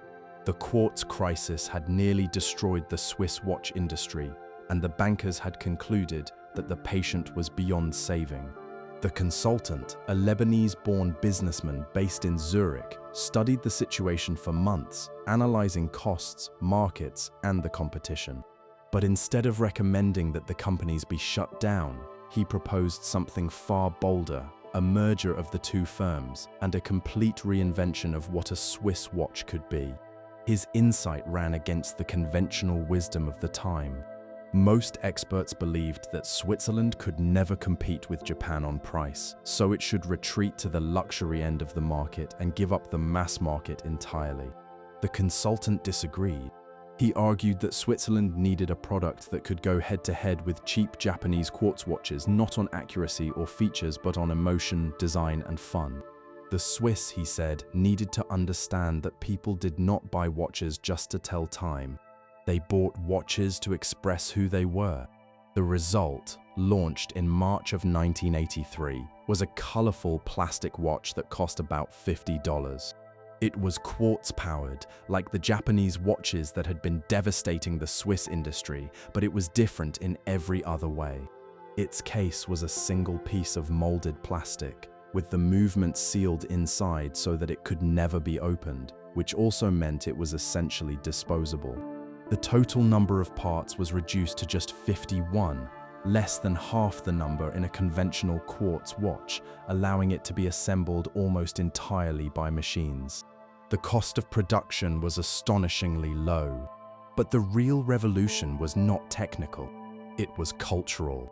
Each seasonal collection featured playful, colorful designs that changed with the fashions. The watches were sold not as precision instruments, but as personal accessories, conversation pieces, collectible objects to be swapped and displayed. The advertising was young, irreverent, and deliberately the opposite of the serious, prestige-focused marketing that Swiss watch brands had always used. The message was clear. This was something new, something fun, something that did not take itself too seriously. The public response was overwhelming. Within 2 years, more than 10 million had been sold. Collectors bought several at a time, wearing different designs on different days. The watch became a pop culture symbol of the 1980s, and the profits it generated were channeled back into the broader Swiss watch industry, funding the restructuring and revival of the prestigious mechanical brands that the same company also controlled. The cheap plastic watch had, against all expectations, saved an entire industry. On the other side of the world, a Japanese electronics company was pursuing a different kind of democratization. It had entered the watch market in the early 1970s and spent the following decades relentlessly expanding what a digital watch could do, adding calculators, games, altitude meters, temperature sensors, world time displays, and more, turning the wristwatch into a miniature electronic toolkit. Its most iconic product was born from a personal loss. In 1981, one of the company's engineers dropped his father's treasured pocket watch and watched it shatter on the floor. The experience affected him deeply, and he vowed to create a watch that could survive anything. After 2 years of work and more than 200 failed attempts, many of them tested by dropping them from a third-floor window, his team produced a watch whose case was suspended within a rubber housing that absorbed impacts. It could survive a fall from 10 meters onto concrete, resist water pressure to a depth of 100 meters, and keep running after blows that would destroy any other watch on the market. Released the same year as the Swiss plastic watch, it found a devoted following among soldiers, extreme athletes, musicians, and urban youth around the world. More than 100 million were sold in the first 3 decades. The combined effect of these two watches, the colorful Swiss one and the nearly indestructible Japanese one, was to complete a transformation that had been underway since the factory clocks of Connecticut in the early 1800s. The watch had gone from a precious instrument affordable only to the well-off to a cheap, accurate consumer product available to almost anyone.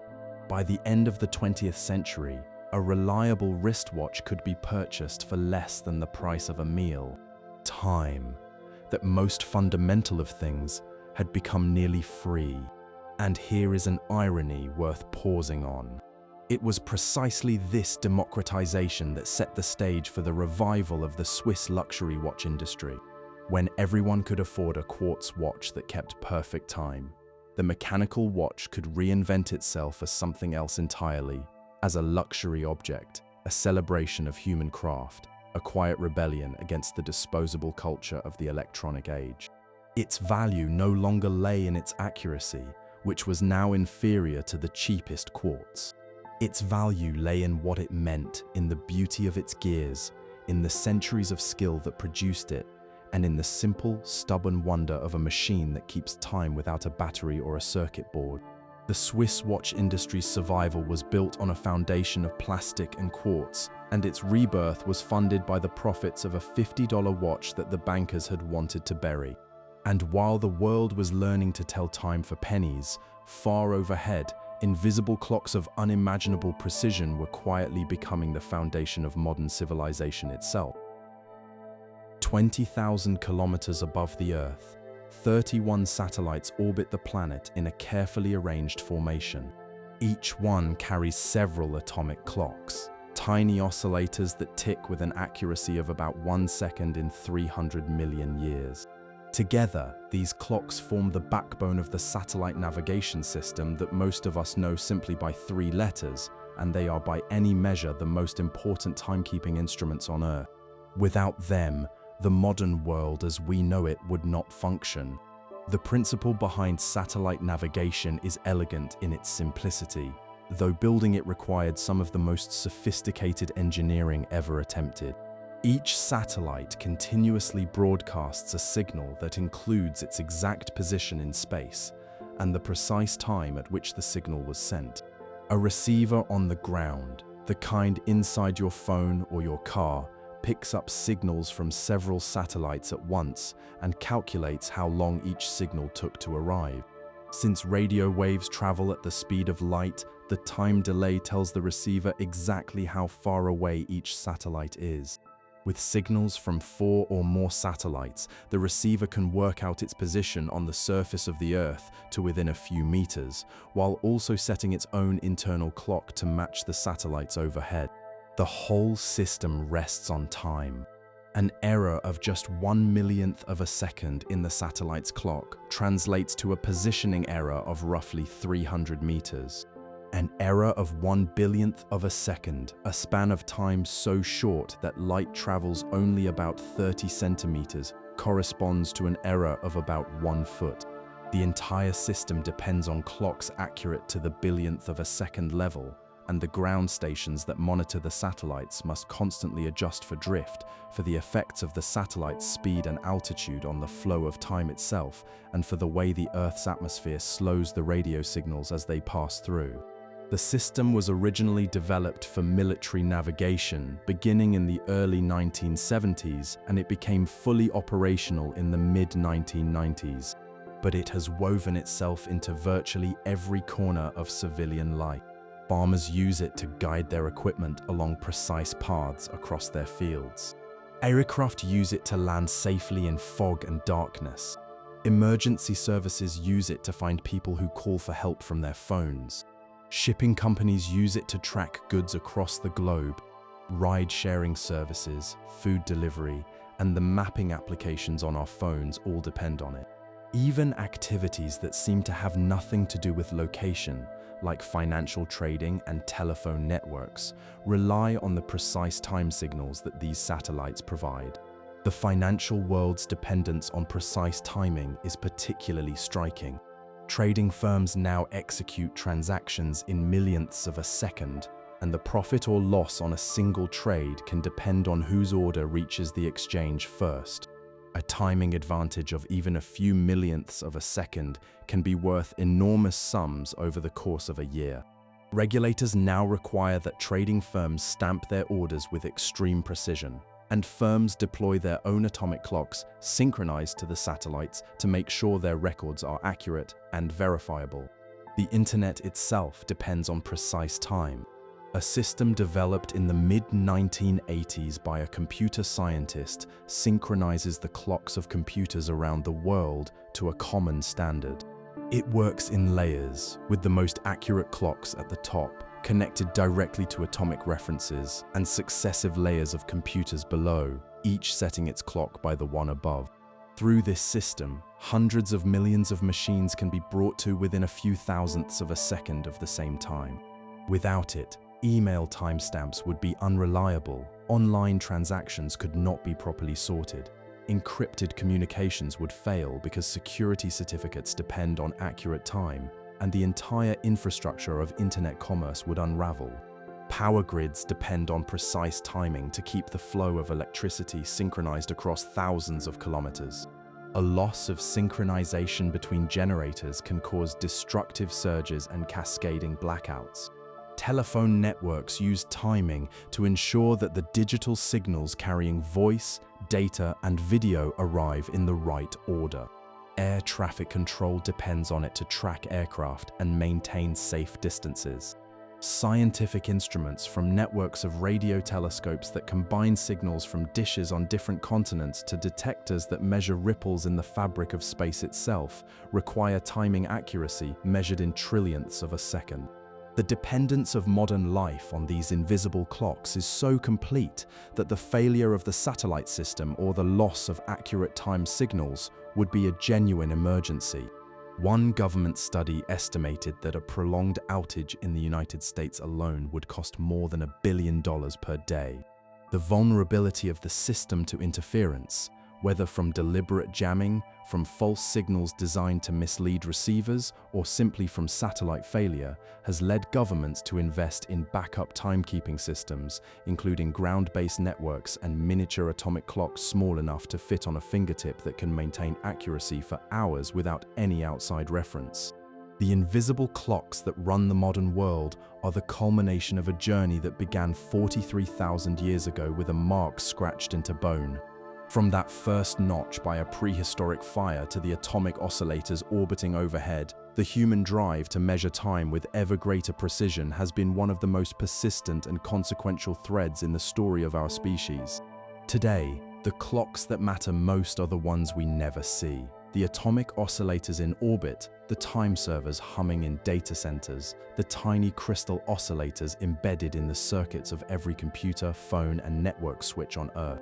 They are everywhere and nowhere, invisible and indispensable, the hidden heartbeat of a civilization that has organized itself around the measurement of time to a degree that no previous generation could have dreamed of. And as these clocks have become invisible, the visible clock on our wrist has been undergoing its own transformation, from a simple timekeeper into something far more complex and far more contested. In late 2011, a few weeks after the death of the man who had built one of the world's most influential technology companies, the company's head of design began discussing an idea that had been quietly circulating for some time: a computer small enough to wear on your wrist. The concept was not new. Calculator watches had existed since the 1970s, and digital watches with ever more elaborate features had been proliferating for decades. Other technology companies had already tried making smartwatches with various degrees of ambition and varying degrees of failure. But none of these earlier attempts had captured the imagination of the wider public. The devices were either too limited, too expensive, too clunky, or too impractical to convince millions of people to strap a tiny computer to their arm. This company's approach was different. The design team did not start with a list of features to pack into a small case. They started with a question: what would happen if technology moved onto the body? Their research, which included conversations with doctors, fitness experts, and psychologists, suggested that people were spending too much time staring at their phones, constantly pulled out of the present moment by buzzes and alerts. A watch, they reasoned, could deliver the same information in a more subtle, less intrusive way, allowing the wearer to stay present with the people around them while remaining connected to the digital world. The watch would provide a gentler, more human kind of engagement. The watch was announced in the autumn of 2014 and went on sale the following spring. It came in 3 versions, including an entry-level model, a steel model, and a gold model that cost as much as a luxury Swiss timepiece. A deliberate statement that the company considered itself not just a maker of gadgets, but a participant in the world of high-end personal accessories. The gold version was a provocation, a signal to the traditional watch industry that a new competitor had arrived. The first version was, by later standards, limited. Its processor was slow, its battery lasted only about a day, and its software was still finding its footing. But it established the template for what a wrist-worn computer could be, a device that combined timekeeping with health monitoring, communication, fitness tracking, navigation, and an ever-growing universe of applications. Later versions added the ability to make calls and receive messages without needing a paired phone, water resistance for swimming, sensors that could detect certain heart conditions, a blood oxygen monitor, a temperature sensor, and the ability to detect a hard fall and automatically call for help.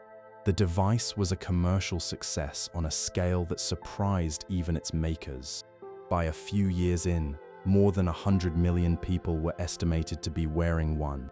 It became the best-selling wearable device in the world and, by revenue, the largest watch brand on Earth, surpassing even the most famous names in Swiss watchmaking. This success created a tension at the heart of the watch industry that runs deeper than simple competition. Traditional mechanical watchmaking, the art that traces its lineage back through centuries of Swiss mountain workshops and English precision craftsmen, is built on values of permanence, beauty, and the passing of treasured objects from one generation to the next. A fine mechanical watch is designed to last a lifetime and beyond, to be handed down as an heirloom, carrying with it the stories and memories of everyone who wore it. A smartwatch, by contrast, is designed to be replaced every few years as its hardware becomes outdated, its battery degrades, and its software is no longer supported. It is, at its core, disposable technology, and that puts it in direct conflict with the values of traditional watchmaking. And yet, the smartwatch also represents a return to something very old, to the original purpose of the wristwatch, which was simply to provide useful information at a glance. In the age of the smartphone, the mechanical watch had become largely unnecessary as a timekeeper. Most people who wore one did so for reasons of style, status, or a love of fine craft, not because they actually needed it to tell the time.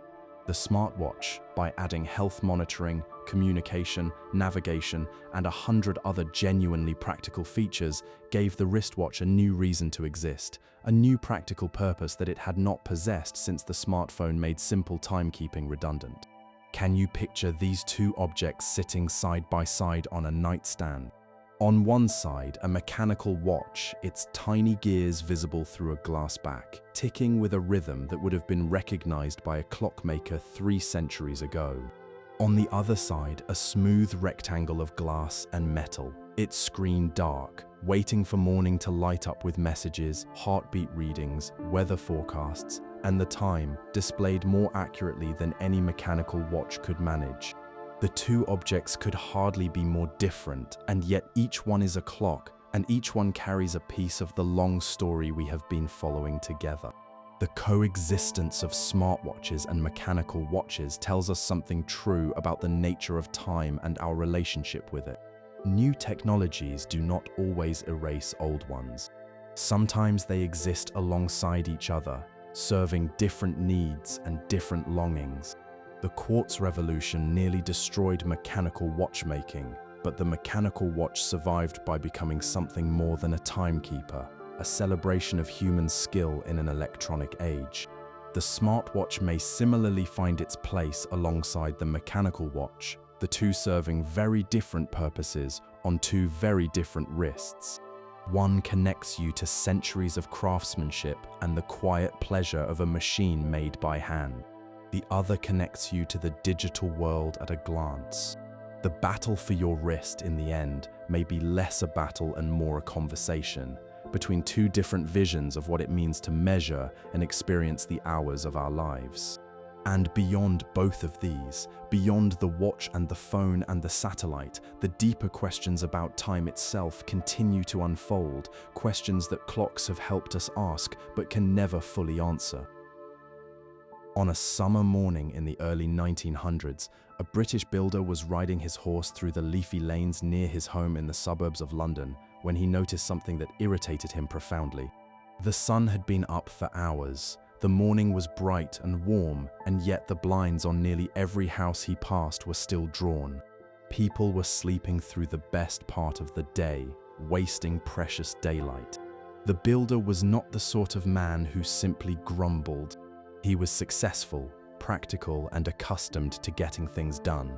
And so, in 1907, he published a pamphlet at his own expense in which he proposed that the clocks of Britain should be moved forward during the summer months so that people could enjoy more daylight in the evenings. He printed copies, sent them to every member of parliament he could reach, to newspaper editors, and to anyone who might listen. He was not the first person to suggest such a thing. A New Zealand insect collector had proposed a 2-hour shift back in 1895 because he wanted more evening light for his expeditions into the bush. But his idea was treated as a curiosity. The British builder was the first to mount a sustained, serious campaign, treating the idea as a cause worthy of his full energy and personal fortune. The campaign attracted powerful supporters. A young politician who would later become one of the most famous leaders in British history argued that the measure would enlarge the opportunities for health and happiness. A celebrated author endorsed it publicly, but the opposition was equally fierce. Farmers protested that their working day was set by the sun and the seasons, not by the clock. Astronomers objected that it would confuse the relationship between clock time and solar time. The proposal was debated in Parliament repeatedly but never passed. The builder spent much of his fortune on the fight. He died of illness in 1915 at the age of 58, just 1 year before his idea became reality, driven not by the arguments he had made, but by the pressures of war. In 1916, during the First World War, Germany became the first country to adopt the clock change as a wartime measure to save fuel. The logic was simple.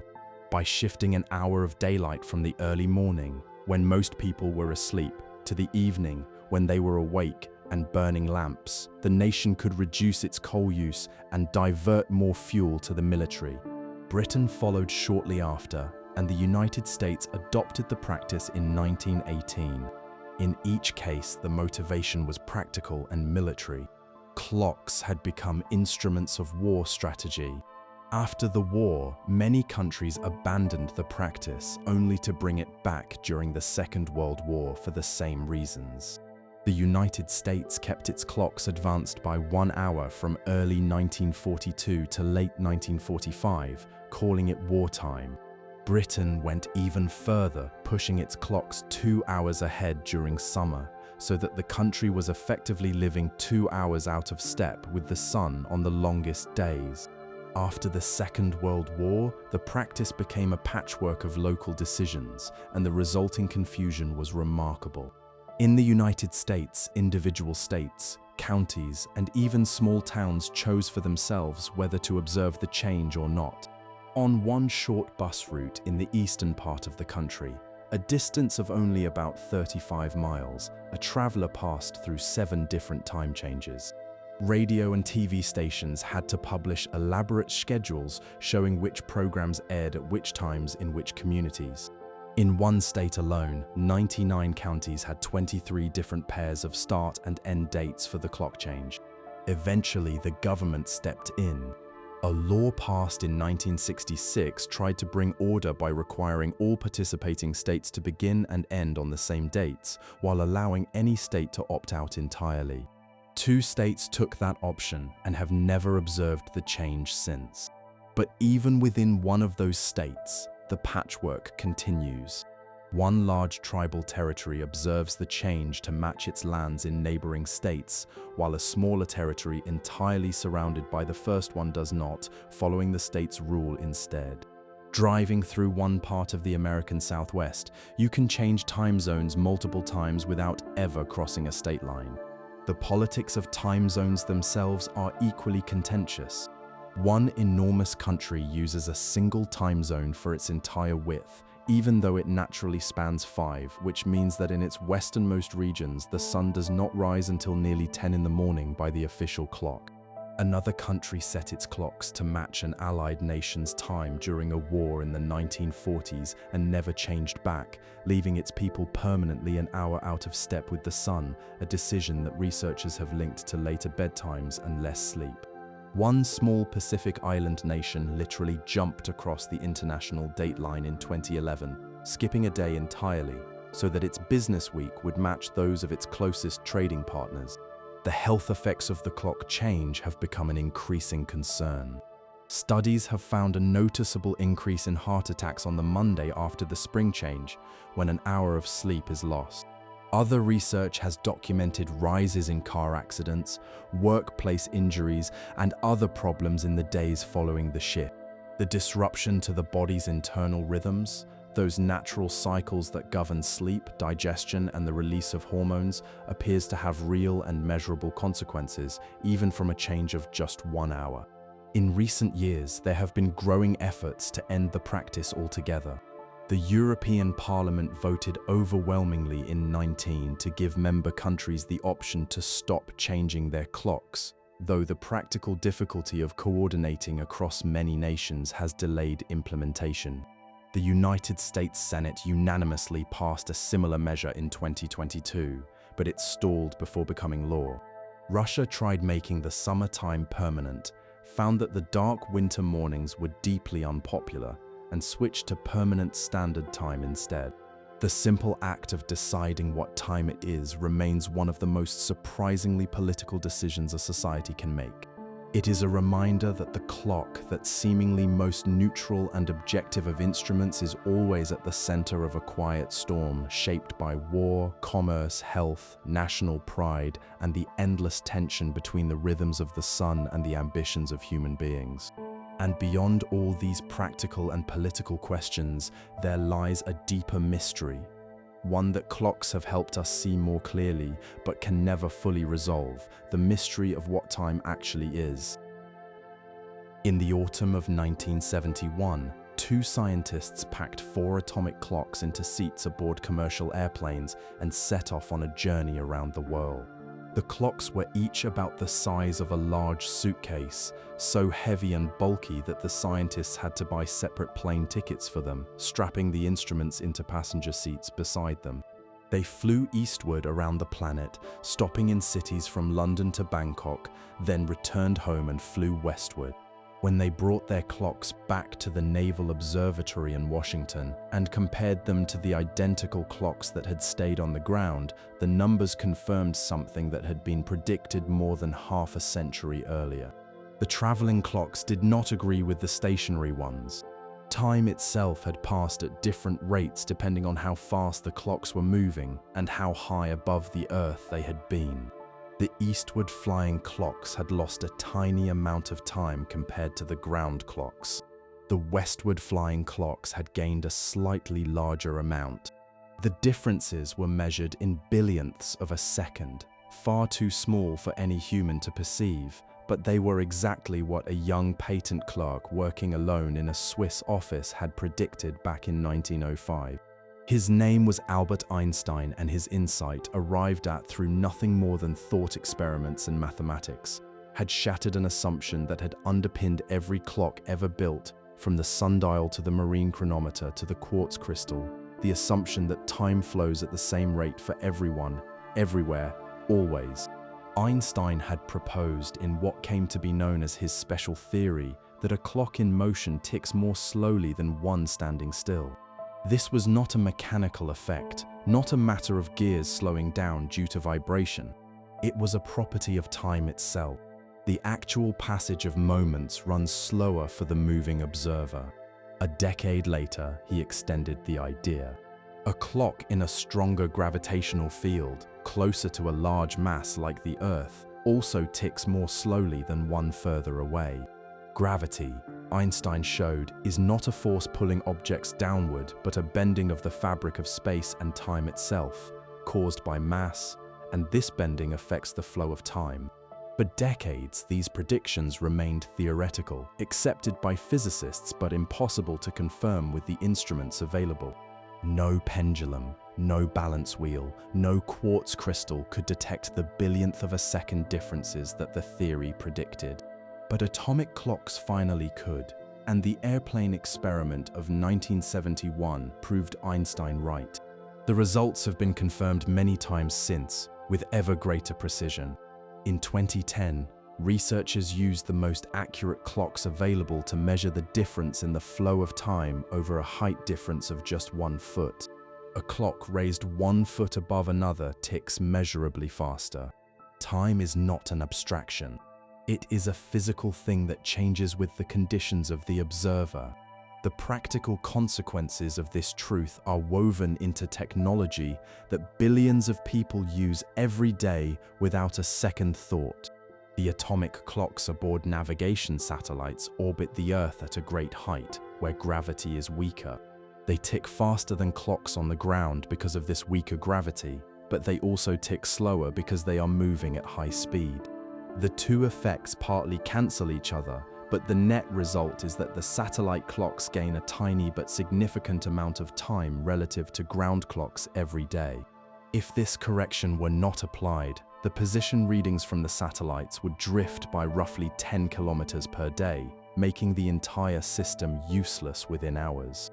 Every navigation receiver in every phone, car, and aircraft on Earth silently corrects for the fact that time runs at a different rate in orbit than it does on the ground. Einstein's thought experiments, conceived in a patent office more than a century ago, have become engineering requirements for the navigation system that guides the modern world. Thinkers had been puzzling over time long before Einstein transformed the conversation. An ancient Greek philosopher described time as a moving image of eternity. Another argued that without change there could be no time at all. A Christian theologian writing in the late 4th century offered one of the most famous confessions in all of philosophy, that he knew perfectly well what time was until someone asked him to explain it, at which point the knowledge simply dissolved. He argued that only the present truly exists, that the past is merely memory and the future merely expectation, and that the present itself has no duration, being nothing more than the knife edge between what has been and what will be. The great scientist who formulated the laws of motion proposed that time was absolute, a vast invisible river flowing at the same rate everywhere in the universe, unaffected by anything within it, providing a fixed and universal stage for all events. This was the time of clocks, the time of the pendulum and the chronometer, and it seemed so obviously correct that it went unquestioned for 2 centuries. Einstein showed that it was wrong. If time passes at different rates depending on where you are and how fast you are moving, then there is no universal present moment that all observers share. 2 events that happen at the same instant for one observer may not happen at the same instant for another who is moving at a different speed or sitting at a different height in a gravitational field. Some physicists have suggested that past, present, and future all exist simultaneously as a kind of 4-dimensional structure, and that the feeling of time flowing is simply an illusion produced by our brains. Others argue passionately that time is not only real but fundamental, that the present moment has a genuine physical reality that no mathematical model can capture. And here is what is perhaps most worth pausing on as you settle deeper into rest. The clocks we have built, those devices we created to capture and measure time, have revealed that the thing they measure is far stranger than anyone in the long history of clockmaking ever imagined. A sundial, a pocket watch, a quartz oscillator, and an atomic fountain all try to divide time into equal, repeatable intervals. But Einstein showed that those intervals are not the same for all observers. The clock on your wrist and the clock on a satellite do not agree, and both are right. The most precise instruments in human history can measure the passage of time to an almost incomprehensible degree of accuracy, but they cannot tell us what time is. They cannot explain why it seems to flow in only one direction. They cannot say why the present feels so vividly different from the past. These questions, which touch on physics, philosophy, and the deepest mysteries of consciousness, remain unanswered even after 43,000 years of building better and better clocks. Perhaps that is part of the beauty of the story. The thing we have spent the longest trying to measure is the thing we understand the least. And the clocks we have built along the way, from a notch on a bone to a cloud of atoms held in a lattice of light, are monuments not only to our ingenuity, but to our enduring wonder at the nature of the world. Deep inside a limestone mountain in the desert of West Texas, a team of engineers has been carving out a shaft that reaches 500 feet straight down into the rock. The shaft is 12 feet across and lined with steel and stone. It is the future home of a clock, but not the kind of clock that vibrates billions of times per second or orbits the Earth in a satellite. This clock is designed to tick once a year, chime once a century, and keep running for 10,000 years. A mechanical bird will emerge once every 1,000 years. By the standards of modern precision, it is wonderfully, deliberately inaccurate, and that is entirely the point. The idea for this clock came from a computer scientist who had built some of the most powerful machines of his age and who felt that the world had become dangerously short-sighted. People once thought in terms of generations and centuries, building cathedrals that would take lifetimes to finish, planting forests their grandchildren would harvest. But modern life, driven by the pace of technology and the pressure of quarterly results, had compressed our sense of time to weeks and days. He proposed a monument to long-term thinking, a clock so massive, so slow, and so enduring that anyone who encountered it would be forced to think in terms of centuries rather than minutes. The clock's mechanism is deliberately ancient in its principles. It is powered by the temperature difference between day and night, capturing the warmth of the desert sun and the coolness of the night air. A beam of sunlight enters through a shaft at noon on clear days, allowing the clock to correct itself by the sun, the oldest method of time correction known to humanity, applied to one of the most forward-looking machines ever conceived. Its chimes, designed by a musician, will produce a different sequence of 10 bell tones every day for 10,000 years, more than 3.5 million unique melodies without ever repeating. It is a philosophical statement dressed up as a machine, a question about the future asked in the language of the past. But elsewhere, in some of the most advanced physics laboratories on Earth, scientists are building clocks that represent the opposite extreme, the most refined pursuit of precision that human beings have ever attempted. These are the optical clocks, and they work on the same basic principle as the atomic clocks that redefined the second in the 1960s. They lock onto the natural vibration of an atom and use that vibration as a timekeeping standard. But where a traditional atomic clock operates at a frequency of about 9 billion cycles per second, an optical clock operates in the range of visible light at frequencies hundreds of thousands of times higher. Because each cycle represents a much finer slice of time, the clock can measure with proportionally greater precision in the same way that a ruler marked in tiny increments can measure more finely than one marked in large ones. The atoms inside an optical clock are cooled to temperatures just millionths of a degree above the coldest temperature possible, using precisely tuned beams of laser light that slow the atom's motion until they are nearly still. The cooled atoms are then held in place by a grid of crisscrossing lasers that form a kind of three-dimensional lattice, like eggs resting in a carton made of light.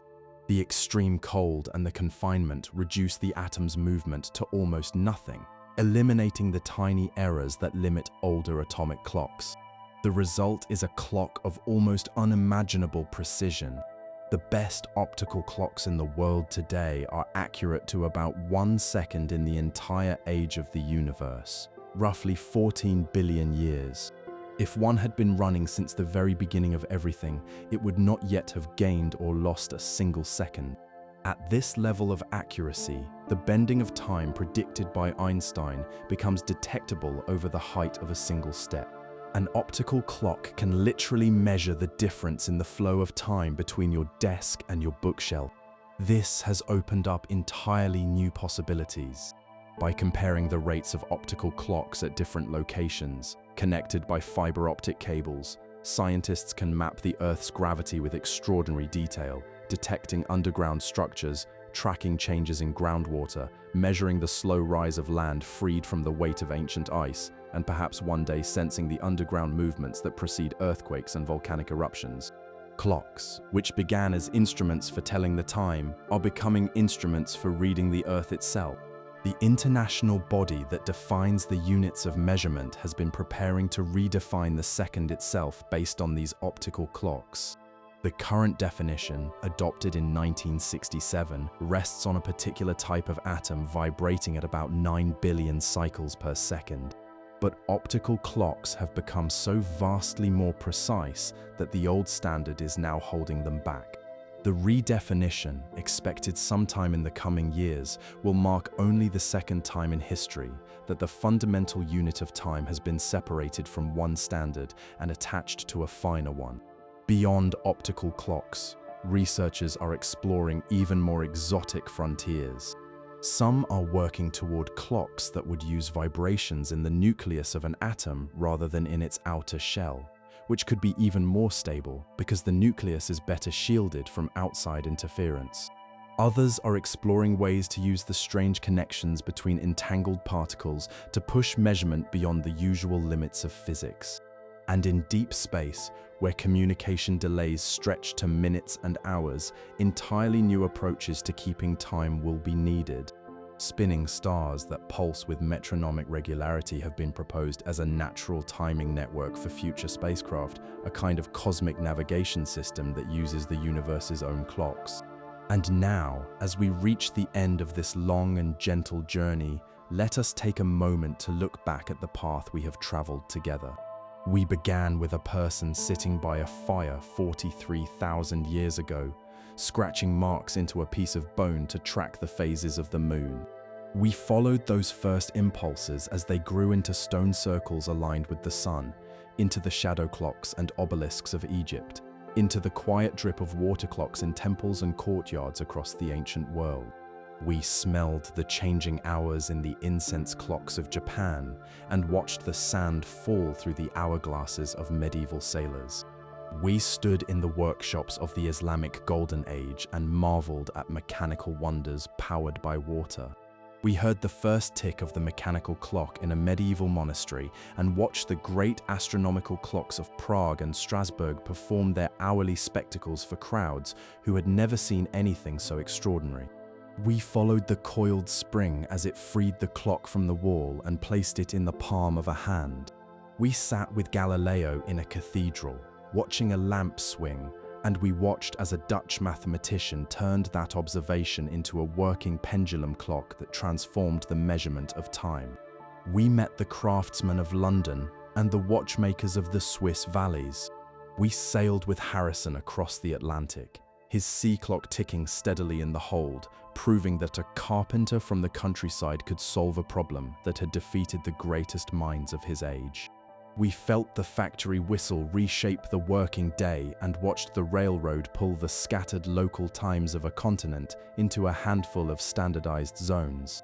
We strapped a watch to a soldier's wrist in the mud of the Western Front and mourned the young women who painted the glowing dials that made those watches readable in the dark.